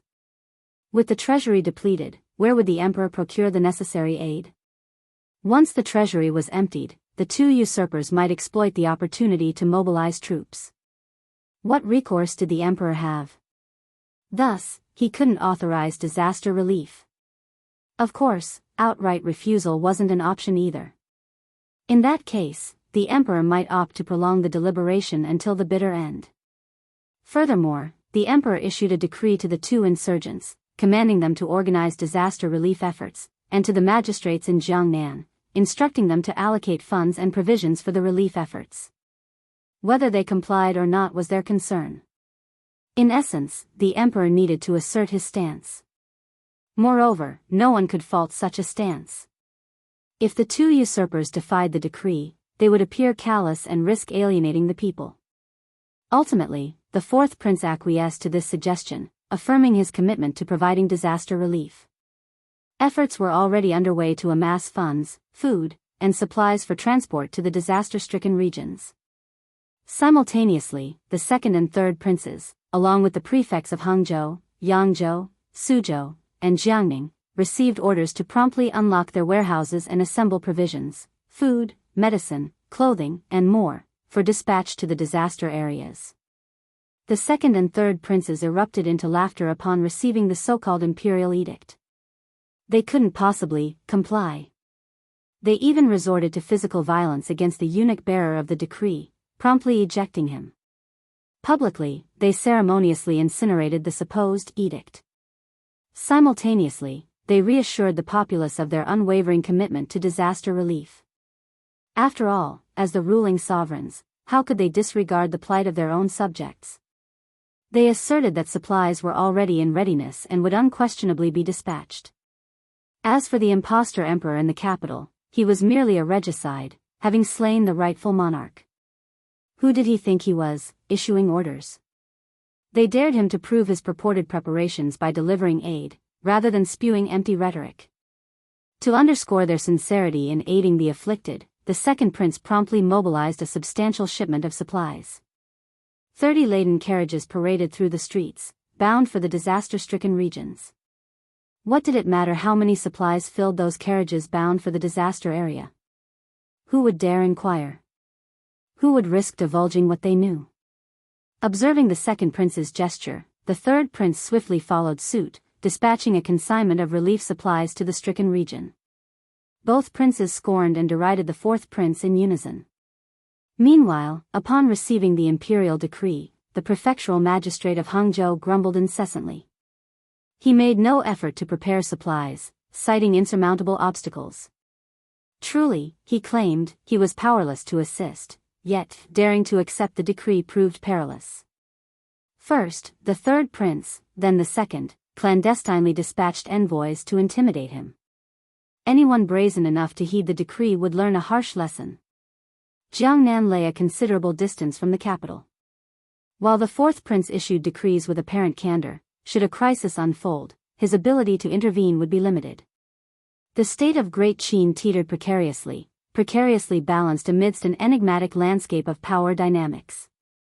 If you find any errors, ads pop up, ads redirect, broken links, non-standard content, etc., please let us know each report so we can fix it as soon as possible.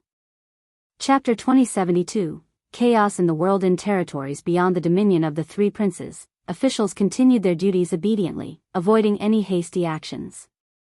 So long as they refrained from impulsive moves, they reasoned, they'd remain unscathed. Publicly aligning oneself with a particular faction meant relying on one's master for protection. Should their patrons fail to safeguard them, they'd face dire consequences. In such a precarious climate, it was prudent to abstain from taking sides. Self-preservation took precedence. Surrendering allegiance could always be considered once the dust settled among the three princes. After all, the masses were typically spared legal retribution. When the time came, the victor would likely be preoccupied with consolidating power rather than settling old scores. In the intermediate palace, the fourth prince vented his frustration with countless curses and damaged decorations, ultimately relenting to dispatch some supplies to the disaster area. In Jiangnan, stagnation prevailed. Communities focused solely on self-preservation, while elsewhere, there seemed little anyone could do. The theatrics of the three princes appeared just that, an act. Their proclaimed resources for disaster relief appeared meager on the surface and woefully inadequate in reality. This calamity proved severe, its impact continually expanding. Nearly 20 towns across the intermediate and lower reaches of the Yellow River lay in ruins.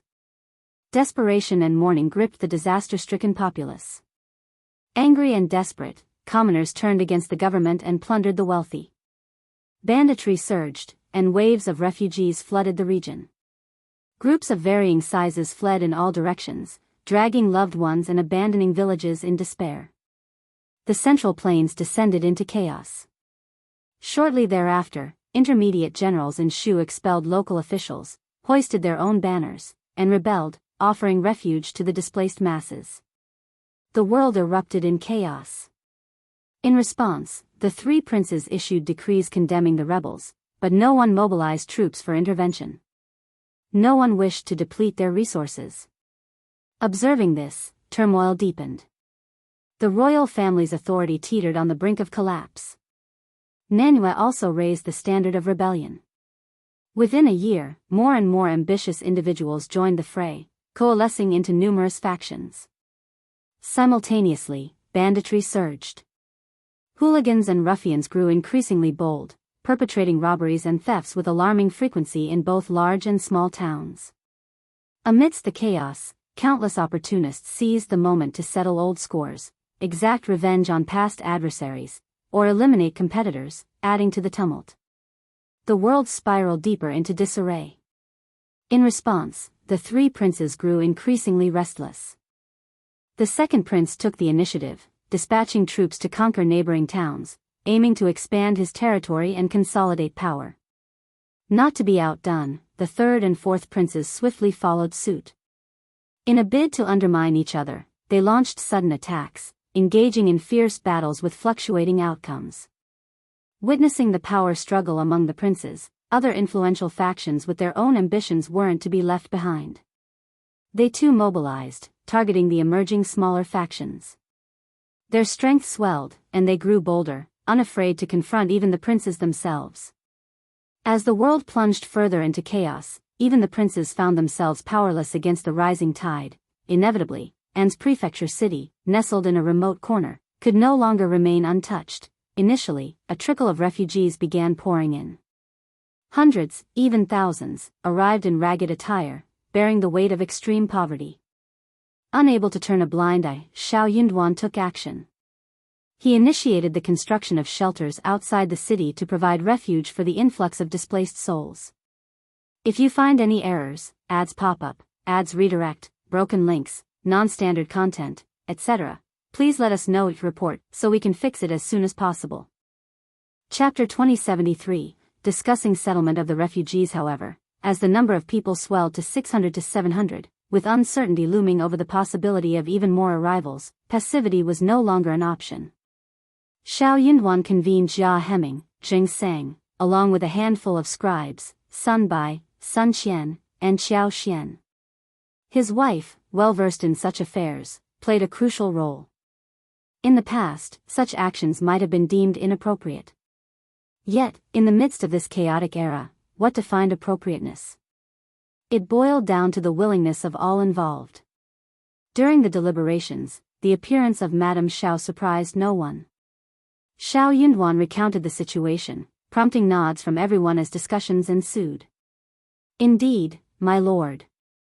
Establishing a protocol is imperative, one voiced. Absolutely. In our current reality, Sai, despite An's prefecture city's remoteness, the influx of refugees is staggering. Without proper settlement, the ramifications could be dire. Fortunately, we have you, my lord. Your leadership brings reassurance to all. Indeed, indeed. Let us heed Lord's guidance. Absolutely, absolutely, Shao Yunduan, with a genial smile, interjected, I invite you all to contribute your ideas collectively. Share your thoughts and suggestions on how best to settle the refugees without disrupting the harmony of An's province. Your input is invaluable, so please, speak freely. Having collaborated with Lord Shao for numerous years, everyone understood his approach. Lord Shao was always receptive to input. By convening this discussion, he signaled his openness to ideas. The more innovative the contributions, the more esteemed they would be in Lord Shao's eyes. Take Jia Heming, for instance. Initially reserved, he now confidently showcased his intellect in Lord Shao's presence, earning Lord Shao's admiration. Observing him now, standing resolute before the deputy prefect, Jia Heming exuded a sense of accomplishment. Following deliberation, they resolved to settle the refugees and engage them in labor in exchange for support for their families. While this served as a broad framework, the intricacies demanded thorough comprehension. Clear understanding was paramount to preempting oversights and averting potential complications in implementation. Jia Heming, adept in such matters, assumed leadership, supported by Songshe and Lu Fu, under Qiao Xian's employ, who offered their experienced assistance. Crucially, the government warehouse boasted ample reserves of both funds and provisions. Furthermore, they could rely on the unwavering support of Madame Shao. Despite these assurances, Jia Heming proceeded cautiously, mindful of the uncertain influx of future refugees. Over the past few days, the numbers had seen a modest increase. Jia Heming delegated a clerk to meticulously register each refugee, cataloging their origins and familial ties. Not a single individual, including the elderly and children, would be overlooked. Subsequently, parcels of land, suitable for temporary settlement and short-term labor, would be allocated to groups of approximately 1,000 individuals. He aimed to identify 3 to 5 suitable locations for such settlements. Taking charge, Qiao Xian embarked on the task alongside Yi, Minmian, and Songshe. Though Shao Yunduan harbored reservations, Qiao Xian remained resolute. Accustomed to acquiescing to her wishes, Shao Yunduan acquiesced once more, albeit with a resigned sigh and some gentle reprimand. Eventually, he entrusted Yi with her care before reluctantly letting her depart. If you find any errors, ads pop up, ads redirect, broken links, non-standard content, etc., please let us know each report so we can fix it as soon as possible. Chapter 2074, Interim Plan. Xiao Xian was brimming with excitement. She harbored immense joy at the prospect ahead, though she made a conscious effort to conceal it from Shao Yunduan. Exploring the mountains, rivers, and forests of An's province had been a long-standing desire of hers. Finally, an opportunity had presented itself. Considering the logistical challenges of accommodating thousands of people, the settlement's location couldn't stray too far from town. Practicality demanded accessibility for efficient management and the convenience of its inhabitants. Selecting a site necessitated a balance, proximity to town for ease of access yet distant enough to ensure manageable logistics and resource availability, particularly water. The chosen location lay an hour or even 2 away from the settlement, a distance deemed manageable. It was a mere token effort for them. 3 days later, Qiao Xian led Shao Yunduan and Jia Hemming to inspect the chosen site for relocating the refugees. Situated an hour's journey south of An's prefecture city, it boasted a small hill with gentle undulations and sparse tree growth, a promising canvas for development. Building a settlement capable of housing over 1,000 people posed no significant challenges here. The refugees, venturing southward for over an hour, stumbled upon a swamp. Upon consulting her powers, Qiao Xian discerned that the swamp harbored untapped potential. Its shallow mud offered a canvas for development, ripe for transformation into either paddy fields or fish ponds. With an estimated capacity of around 30,000 mu, the addition of such fertile land heralded a boon for An's province, where arable land was scarce amidst the rugged terrain. Despite the enthusiasm for land clearing, previous efforts had primarily focused on drylands and mountains. Exploring the mountainous regions proved arduous, a fact well known to all. For Qiao Xian, this task was relatively straightforward, owing to her substantial resources. Few could afford to undertake the daunting task of demolishing homes belonging to ordinary people. Clearing the land demanded painstaking effort, both above and below ground. Trees, weeds, bushes, and thorns littered the surface, while below, a labyrinth of roots tangled intricately, resembling fishing nets and chessboards, a formidable challenge to overcome. That wasn't the end of the challenges.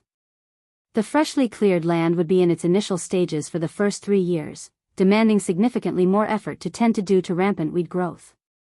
The relentless task of weeding alone promised exhaustion. Furthermore, post-reclamation, taxes would be levied, albeit modestly, considering the limited yield.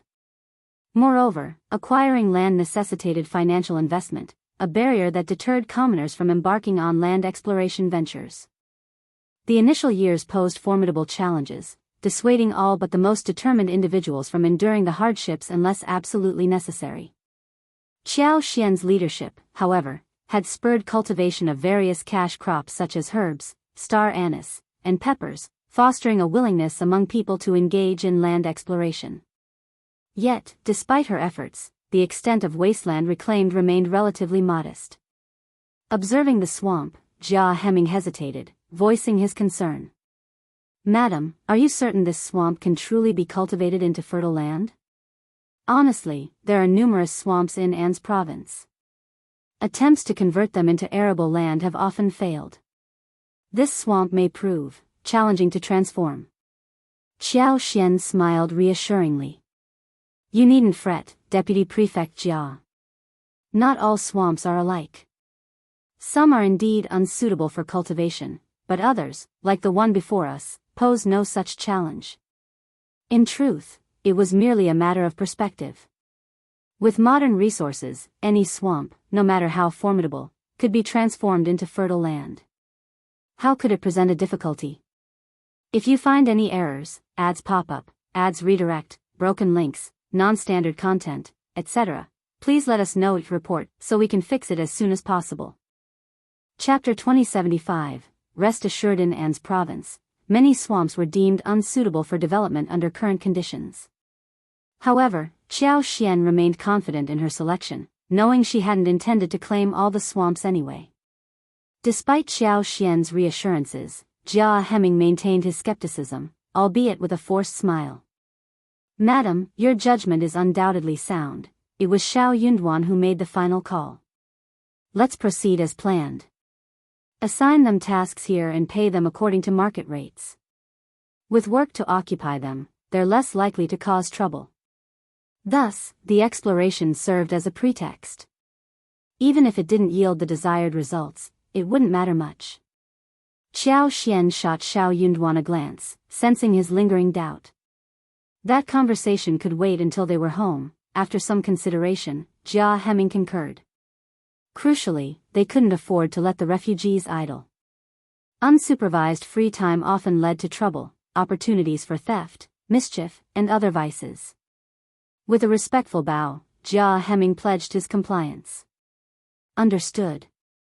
I'll attend to it promptly." He then instructed Jia Hemming to escort Qiao Xian home.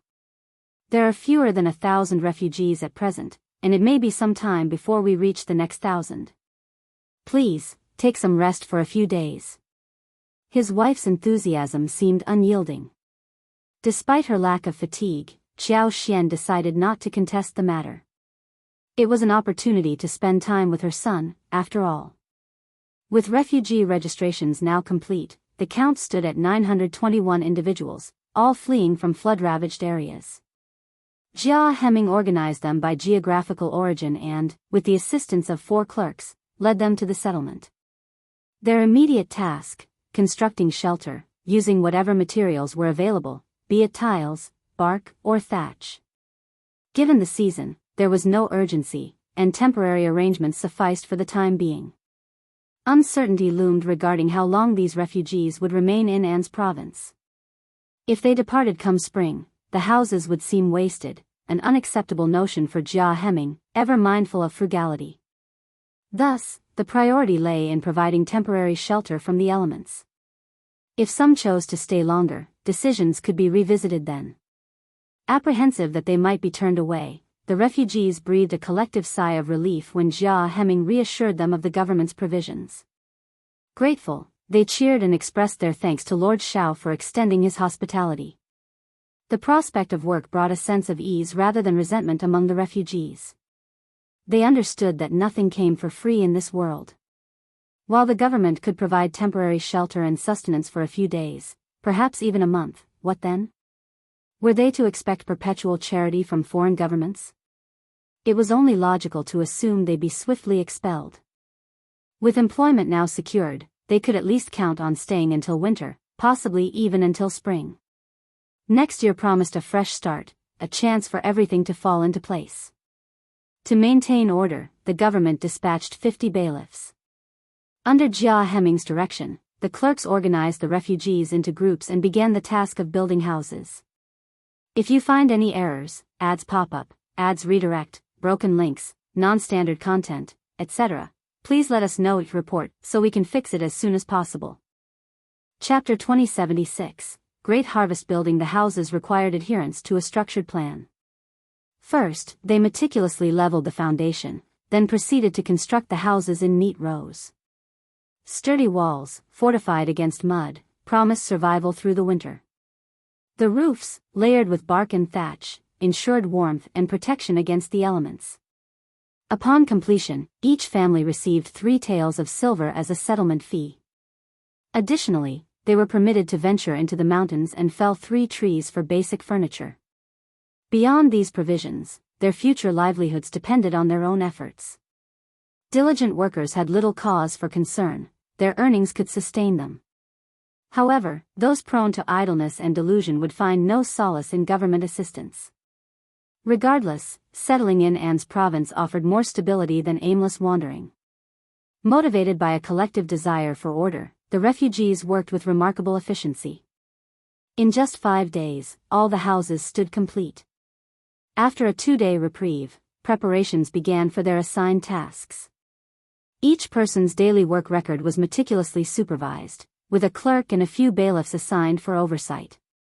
Jia Heming instructed the clerks to discreetly identify capable and charismatic individuals among the refugees who could eventually assume managerial roles overseeing these records.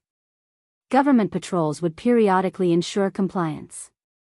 Soon thereafter, Qiao Xian identified 2 additional potential settlement sites, one in Suizhou town and the other in Taiping town, both conveniently located near An's city.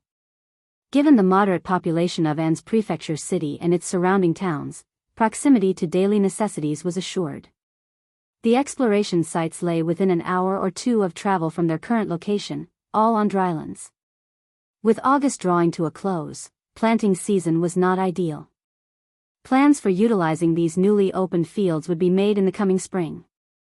Despite expectations that the flood aftermath would gradually ease and refugees would resume normalcy, the influx persisted, indicative of a world growing increasingly tumultuous. Shao Yunduan, Jia Heming, and their associates had anticipated a gradual recovery, yet the reality proved different, with numerous refugees continuing to pour into An's province. By mid-October, more than 1,000 people had arrived. The 3rd settlement was also activated. At the end of October, the news of Shuzhong rebellion spread throughout the world, and the world was in an uproar. At the end of November, Nanyue also rebelled. As various factions eyed territory covetously, and the three princes maneuvered to expand their influence, chaos reigned across the land. Yet amidst the turmoil, a blessing from the heavens shone upon them. Despite the pervasive sense of panic, An's province had enjoyed a bountiful harvest this year. Rice production surged by at least 30%, with some fields meticulously tended to yielding an astonishing increase of nearly half. Such abundance meant that even in the event of a poor harvest next year, prosperity would endure. Nearly every household boasted a flourishing crop of potatoes, with yields ranging from 1,230 to 1,560 caddies per mu, an unprecedented bounty. Some families, buoyed by their large harvests, even ventured into selling a portion of their surplus potatoes. Meanwhile, the medicinal herbs, peppers, and star anise planted years prior were now ready for harvest. Amidst this abundance, laughter echoed among the commoners, a testament to their newfound prosperity. If you find any errors, ads pop up, ads redirect, broken links, non-standard content, etc., please let us know each report so we can fix it as soon as possible. Chapter 2077, Good Life in the Country. No matter what tumultuous events unfolded elsewhere, tranquility reigned supreme in An's province. The common folk showered Lord Shao with gratitude, attributing their peace and prosperity solely to him. Ever since Lord Shao's arrival, An's province underwent a profound transformation. His absence would have rendered the province non-existent today, such was his indelible impact. Lord Shao's influence permeated every facet of life. Amidst the turmoil plaguing the world, An's province clung to Lord Shao as its anchor. Even the esteemed families echoed the sentiments of the commoners. Under Lord Shao's stewardship, prosperity flourished. Yet, beneath their jubilant facade lingered apprehension. What if the court, in its whimsy, decided to relocate Lord Shao? In these tumultuous times, a dependable magistrate was akin to ancestral protection. Pondering deeply, one could discern the dire consequences of an unreliable official exploiting chaos for personal gain, plunging the region into disarray with reckless abandon. In that precarious moment, escape seemed an impossible feat, misfortune appeared inevitable for all. Hence, Lord Shao's presence was imperative, such sentiments resonated deeply. An's city couldn't afford to lose Lord Shao. Under his stewardship, bountiful harvests became the norm, a testament to fortuitous favor. But the looming possibility, what if the court mandated Lord Shao's transfer? Anxiety gripped every soul. Then, a voice, dripping with cynicism, cut through the tense air. Is there even a court anymore? Which court holds sway? Lord Shao's departure seems implausible. If we, the people, withhold our consent, the court's authority wanes. His words shattered illusions, rousing the populace to reality. Consensus emerged amidst nods of agreement. Indeed. Absolutely, that's the way forward. The imperial court can't disregard our welfare. Why not assert our right to retain Lord Shao? Should officials dare set foot here, well, simply drive them off. Exactly. However, while voiced intentions to expel them were plenty, true conviction may have faltered. It wasn't prudent to merely chase officials away. Preemptive measures seemed wiser. Eliminating potential threats before they breached An's province proved safer. There was no need for bloodshed. Rendering officials incapable of assuming control posed little challenge. With this strategy in mind, An's province's families found solace. The winter this year proved exceptionally harsh. November ushered in biting winds and chilling airs, leaving folks shivering. Over 4,000 refugees had already found sanctuary in An's province by this juncture, with no further influx in sight. The expected had come to pass, no soul wandered the roads at this perilous time. Traveling in such bitter cold meant risking one's life. Furthermore, the three princes and various factions feverishly recruited manpower, with refugees being the prime target. Competition was fierce, leaving little for An's province to contend for.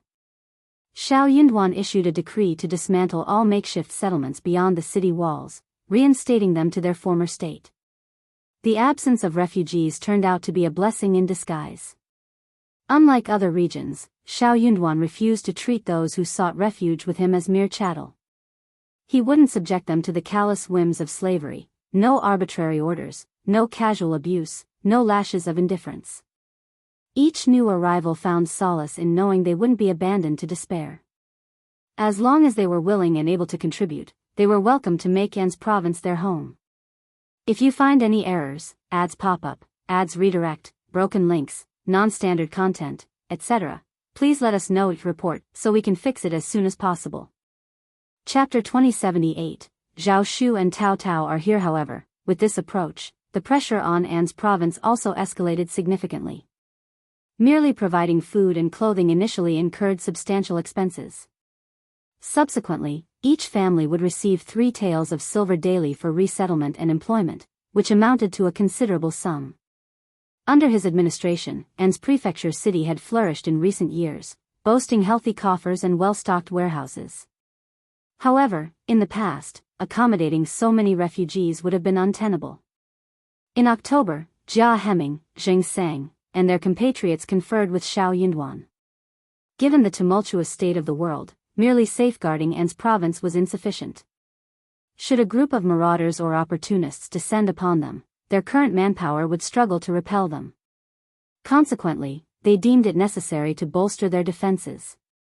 Shao Yunduan pondered the proposal and found merit in it, thus expanding the cadre of bailiffs. Presently, An's province boasted a total of 3,000 bailiffs, excluding the civilian security forces comprised of local villagers. Despite comprising only 3,000 official bailiffs, each carefully selected by Zheng Sang, Sun Bai, and Sun Qian, these individuals underwent rigorous training, emerging as elite defenders. Even if An's province were besieged by 20,000 or even 30,000 assailants, these 3,000 would suffice to safeguard the city. However, assembling such an elite force incurred considerable expenses. The funds from the state coffers proved inadequate, prompting Qiao Xian to allocate an additional 200,000 taels of silver. Yet, in the midst of such chaotic times, such expenditures were deemed necessary for self-preservation. Qiao Xian couldn't help but sigh, feeling as though she were living in a surreal world she had never envisioned. In mid-November, to her surprise, Zhao Shu and Taotao arrived. Traditionally accustomed to lavish entourages, Zhao Shu opted for a remarkably modest approach this time. Their procession consisted of no more than 3 carriages and a retinue of no more than 10 servants. Additionally, they enlisted the aid of a select team of over 20 renowned martial escorts for protection. Upon their arrival at An's city and encountering Qiao Xian and Shao Yunduan, Zhao Shu and Taotao visibly relaxed. Their weary appearance caught Qiao Xian and Shao Yunduan off guard. What happened? Shao Yunduan inquired, concerned by their uncharacteristic fatigue, especially considering their affluent background. Zhao Shu, holding Taotao close, offered a reassuring smile. It's a long tale. For now, we seek refuge with 5th brother and 5th sister-in-law. Let's rest first, and we can discuss everything later. Qiao Xian and Shao Yunduan's apprehension deepened. Witnessing their worry, Taotao hastened to alleviate it. 5th brother, 5th sister-in-law, please don't be troubled by his vague words.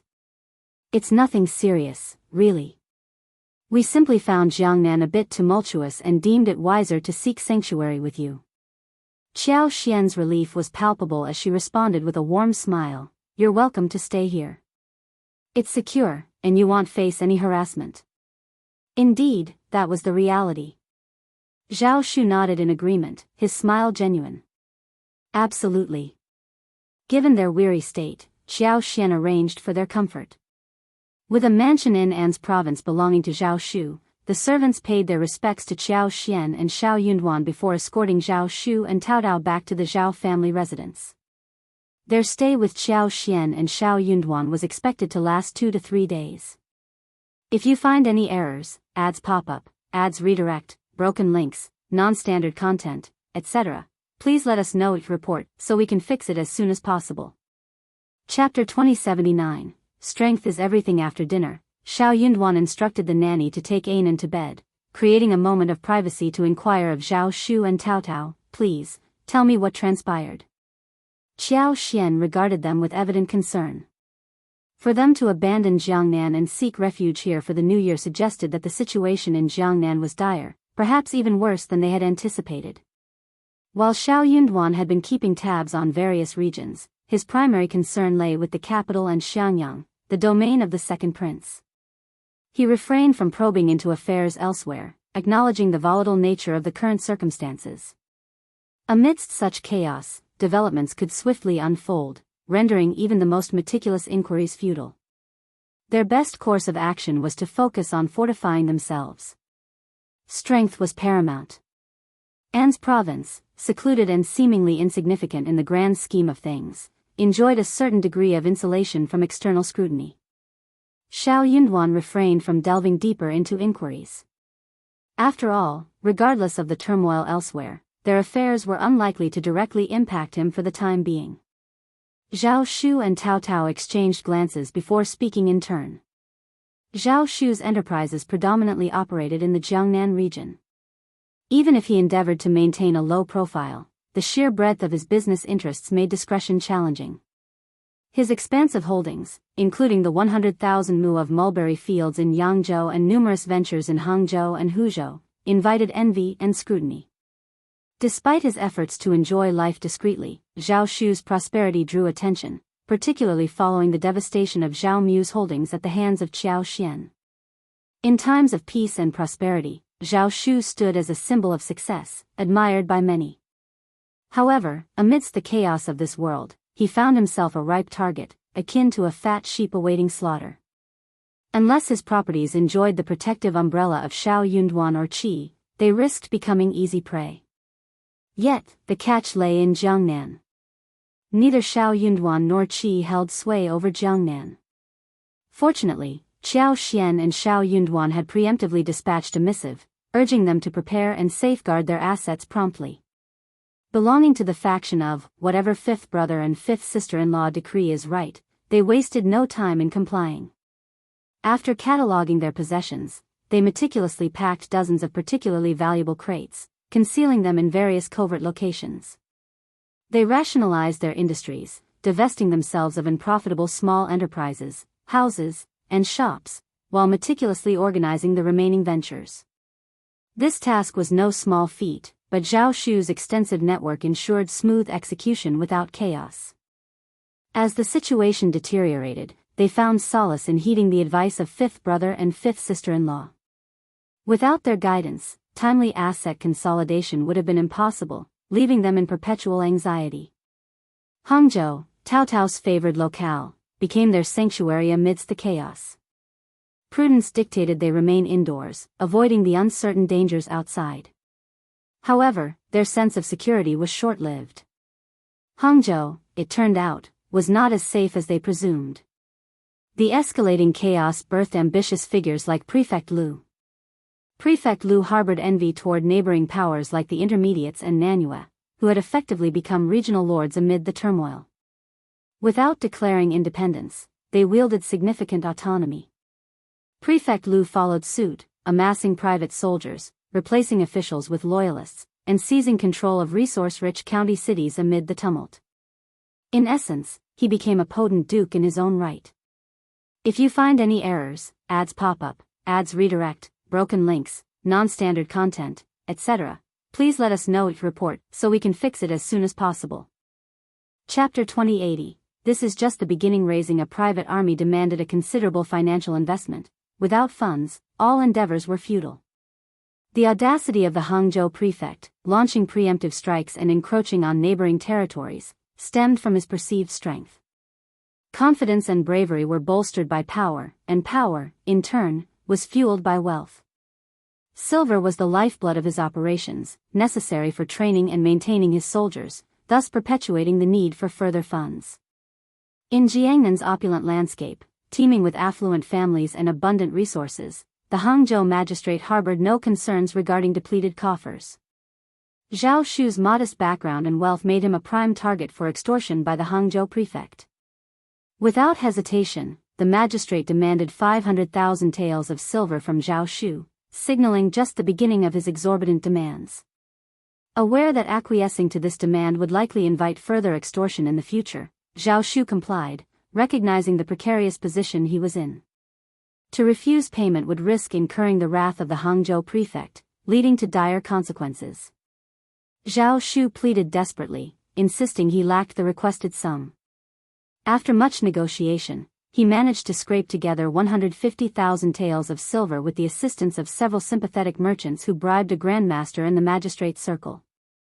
Despite his desire to flee Hangzhou, immediate departure was impossible. He had to attend to his affairs in the city. Disentangling himself from significant enterprises like fields, shops, and a 5,000 mu tea house required meticulous coordination, even in his absence. Yet, paramount among his concerns were the 100,000 mu flower field and the perfume workshop nestled within it.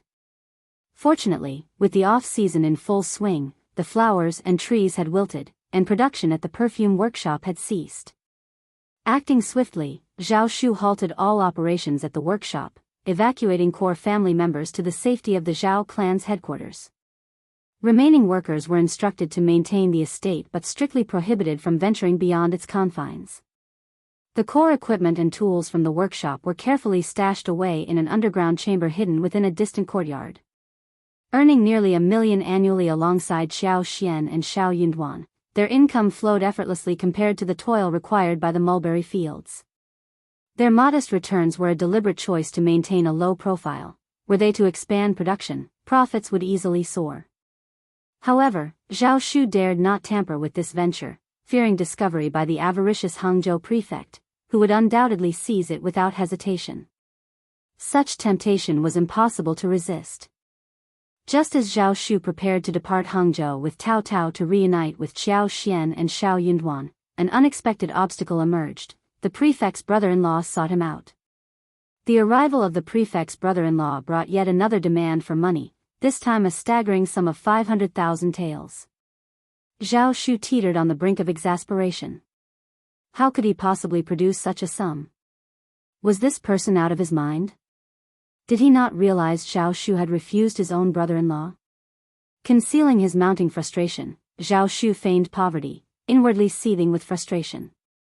Every fiber of his being screamed for escape. Remaining in Hangzhou was becoming increasingly untenable. If you find any errors, ads pop up, ads redirect, broken links, non-standard content, etc., please let us know each report so we can fix it as soon as possible. Chapter 2081, Rebirth. To Zhao Shu's astonishment, the prefect's brother-in-law eventually relented on his monetary demands, opting instead to leverage his own assets as collateral. Yet, his audacity reached new heights when he brazenly requested the transfer of Zhao Shu's prized 100,000 mu of mulberry fields in Yangzhou. The sheer gall of the request left Zhao Shu reeling. Was this even within the realm of reason? How could someone make such a demand without a hint of shame? The mulberry fields yielded a substantial income of at least 700,000 to 800,000 taels annually, potentially surpassing 1 million in prosperous years. To relinquish such a valuable asset on a whim was unthinkable. It seemed unfathomable that anyone, even an emperor, would dare to orchestrate such a blatant seizure of property. In a bid to diffuse the tension, Zhao Shu resorted to jests and eventually, with no other recourse, prepared a lavish gift to hasten the magistrate's brother-in-law's departure. However shameless the magistrate's brother-in-law may have been, he showed no hesitation in accepting the lavish gift while issuing his ruthless ultimatum. Granting Zhao Shu a mere 3 days to deliberate, it was clear his sights were firmly set on the coveted 100,000 mu of mulberry fields in Yangzhou. Suppressing his urge to resort to violence, Zhao Shu implored for a brief reprieve, begging for an additional 2 days to consider his options. Once the troublesome brother-in-law departed, Zhao Shu wasted no time in launching an investigation into the sudden targeting. There had to be a motive behind the magistrate's brother-in-law's brazen demands. Zhao Shu was determined to uncover the truth, fearing that others might suffer a similar fate. Quickly, their inquiries revealed that other families remained untouched by such harassment. It became evident that Zhao Shu was the sole target of these aggressive tactics. It became apparent that the information had been deliberately leaked to Zhao Shu, a calculated move intended to rattle him. The orchestrator behind these aggressive maneuvers was none other than Zhao Di. By some stroke of luck, Zhao Di had crossed paths with the prefectural magistrate's brother-in-law, seizing the opportunity to cozy up to a powerful ally. Fueled by his deep-seated animosity towards Zhao Shu, Zhao Di wasted no time in weaving a web of deception.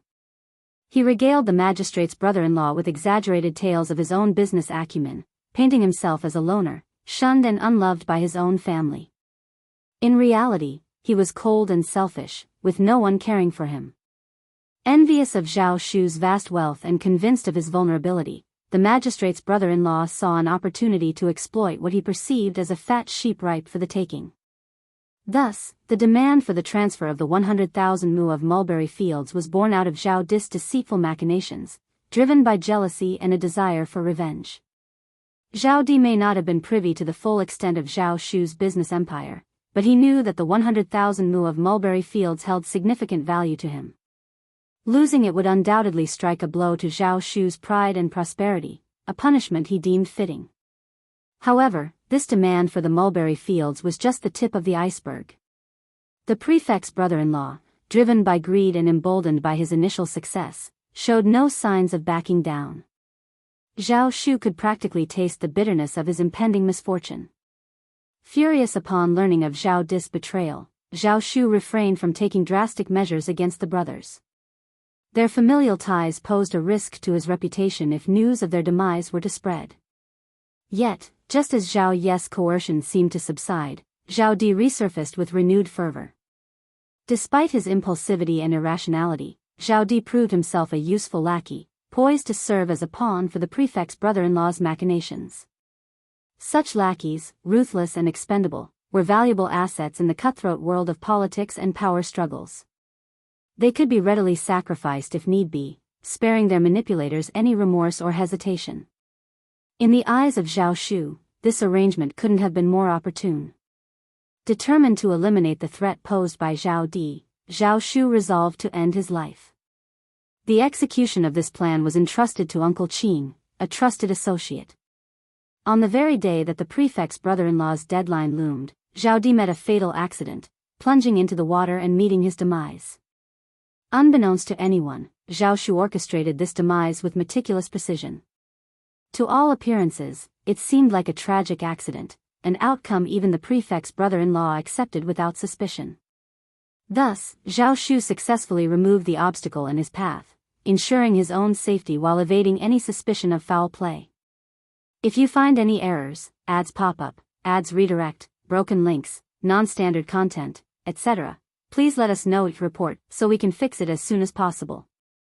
Chapter 2082. Just wait and see. Despite Zhao Di's untimely demise, the prefectural magistrate's brother-in-law couldn't help but lament the loss of such a useful lackey, henchman, lapdog, one who charged into battle with reckless abandon.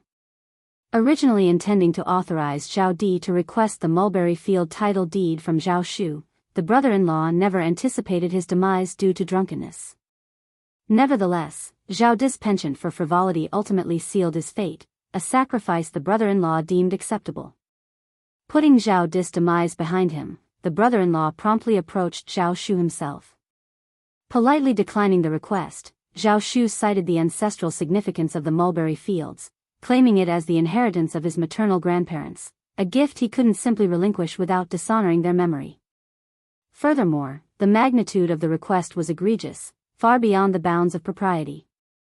In a thinly veiled rebuke, Zhao Shu offered a token of apology in the form of antiques worth 50,000 taels of silver, a gesture meant to placate the brother-in-law's ire. Infuriated by Zhao Shu's refusal and his perceived arrogance, the brother-in-law departed with a sneer, vowing retribution as he left with the meager offering. Fortunately, Uncle Qing's shrewd bribery of the Grandmaster beside the magistrate averted a potential disaster. The Grandmaster wisely cautioned against such actions, highlighting the potential repercussions of publicizing Zhao Shu's retribution. Such an event could trigger widespread panic among the affluent families, leading them to safeguard their assets and seek refuge, which would not bode well for Lord's interests. Upon realizing the gravity of the situation, the prefectural magistrate of Hangzhou acquiesced, feigning ignorance to preserve appearances and allowing his brother-in-law free rein. Despite his compliance, the brother-in-law nursed a grudge against the Grandmaster, convinced that the latter harbored animosity towards him and deliberately impeded his ambitions. Despite Zhao Shu's reputation as the wealthiest man in Jiangnan, the prefect's brother-in-law saw the demand for the 100,000 mu of mulberry fields as a trivial matter, unworthy of the fuss stirred by that troublemaker. Determined to vindicate himself and demonstrate his authority, the brother-in-law resolved to pursue the matter further, convinced that his actions would not yield any adverse consequences. However, upon reflection, he acknowledged the rashness of his previous approach. Adopting a more calculated strategy this time, he dispatched his trusted aides to engage Zhao Shu in discussions tinged with threats. This time, the brother-in-law's demands were tempered. He sought only 30,000 mu of the mulberry fields and the accompanying title deed. Zhao Shu bristled at the brother-in-law's stipulation of secrecy, coupled with the demand for the profits from the 30,000 acres annually. It was a veneer of generosity, masking a predatory intent that left Zhao Shu seething with anger. To him, the concession of non-interference was no gift at all, it was an insult. Unbeknownst to Zhao Shu, the brother-in-law harbored far-reaching ambitions. His demand for 30,000 acres was just the beginning of a calculated scheme to gradually devour Zhao Shu's holdings. Once he obtained the initial parcel, his demands would only escalate. 30,000 acres today, 20,000 tomorrow, and 10,000 the day after. Each concession granted by Zhao Shu would only embolden the brother-in-law to press for more. Ultimately, the entirety of the coveted 100,000 mu of mulberry fields would fall into his grasp. Furthermore, when the opportune moment arrived, the brother-in-law planned to publicly proclaim that Zhao Shu had lost the mulberry fields to him in a wager, a narrative that would undermine Zhao Shu's reputation and cement the brother-in-law's control over the prized asset. If you find any errors, ads pop up, ads redirect, broken links, non-standard content, etc., please let us know each report so we can fix it as soon as possible. Chapter 2083, Find Fifth Brother and Fifth Sister-in-Law. During those times, Zhao Shu faced ridicule and pity, branded a wastrel, yet emerged unscathed each time. Zhao Shu indulged in life's pleasures, embodying the image of a spendthrift young master. Despite his youth, his business empire eclipsed those of seasoned veterans, stoking envy both overt and covert. Should the prefect's brother-in-law make such an accusation, most would readily accept it. Even those who harbored doubts would eagerly use it to undermine Zhao Shu. Confronted with the prefect's authority, Zhao Shu found himself powerless to refute. His only recourse was to swallow his pride. Though unaware of the prefect's brother-in-law's scheme, Zhao Shu refused to yield at the outset. Stubborn to the core, he couldn't fathom relinquishing his ancestral wealth over mere slights.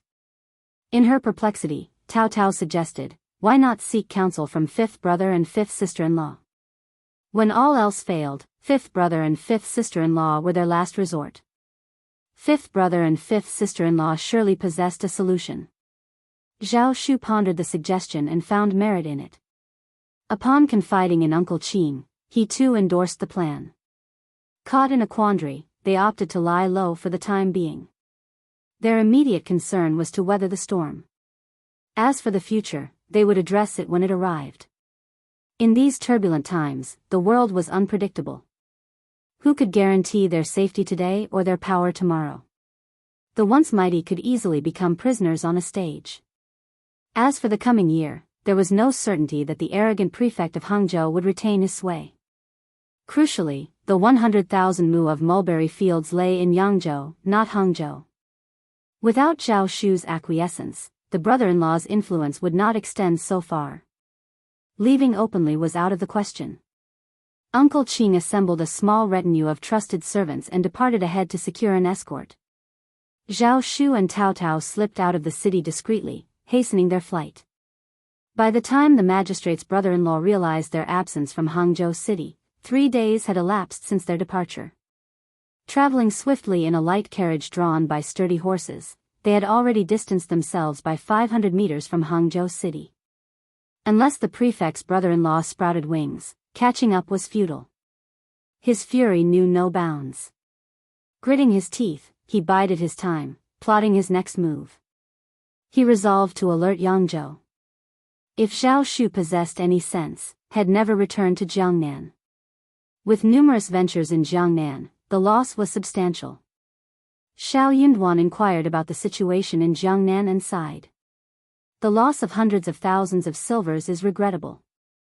But to avert disaster, we must invest further. Since you're here, remain for the time being. He cast a glance at Taotao, a smile gracing his lips. With the warmth of spring arriving tomorrow, your sister-in-law will be eager to return. You too should accompany her. Spend some time with father and mother. Taotao and Zhao Shu readily agreed. Though Zhao Shu felt reluctant to part with hundreds of thousands of silver, he didn't dwell on it. Money was hardly scarce for him. Let it go, he shrugged. Turning to Zhao Shu, he added with a grin, we've brought plenty of banknotes and valuable jewelry along. If fifth brother needs funds, just say the word. We're family, after all. No need for formalities. Shao Yunduan and Xiao Xian exchanged a knowing smile. If you find any errors, ads pop up, ads redirect, broken links, non-standard content, etc., please let us know each report so we can fix it as soon as possible. Chapter 2084. Sooner or later, he would be dragged in. Shao Yunduan expressed gratitude, saying, "I'll certainly reach out when the need arises. Just deposit it in the account, and I'll return it with interest." Yet, it seemed unnecessary. Qiao Xian possessed substantial wealth, having barely tapped into it. Nevertheless, Zhao Shu's presence brought reassurance. About to decline the offer, Zhao Shu reconsidered. He knew Shao Yunduan and Xiao Xian wouldn't extend such generosity without reason. With a smile, he acquiesced, very well, but I'll keep the interest minimal. Shao Yunduan chuckled in appreciation. Left alone in An's province's office, Zhao Shu and Taotao received Shao Yunduan's counsel to remain composed. Yet, beneath his composed exterior, Shao Yunduan nursed a simmering indignation towards the bullying magistrate of Hangzhou. He couldn't believe the magistrate feigned ignorance. Surely, he was complicit. Despite his desire to assist Zhao Shu and Taotao, the distance between them thwarted his efforts. Then we'll wait and see. Our paths will cross one day, and when they do, they'll rue the day they crossed us. Unbeknownst to the brother-in-law of the prefectural magistrate of Hangzhou, there were others biding their time just like him. The 12th lunar month brought cold weather and a temporary lull in tensions. It wasn't conducive to conflict, prompting everyone to retreat to their respective domains to recuperate. Those with foresight understood that the bloodshed in the coming year would escalate. The current stalemate couldn't persist indefinitely. The three princes wouldn't idly surrender their territories, and ambitious individuals wouldn't squander the chance to seize power. With over 30 factions vying for control, the landscape of power was volatile.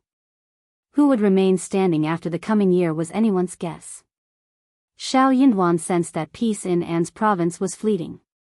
Sooner or later, they'd be drawn into the fray, hence, they all remained exceptionally busy that winter.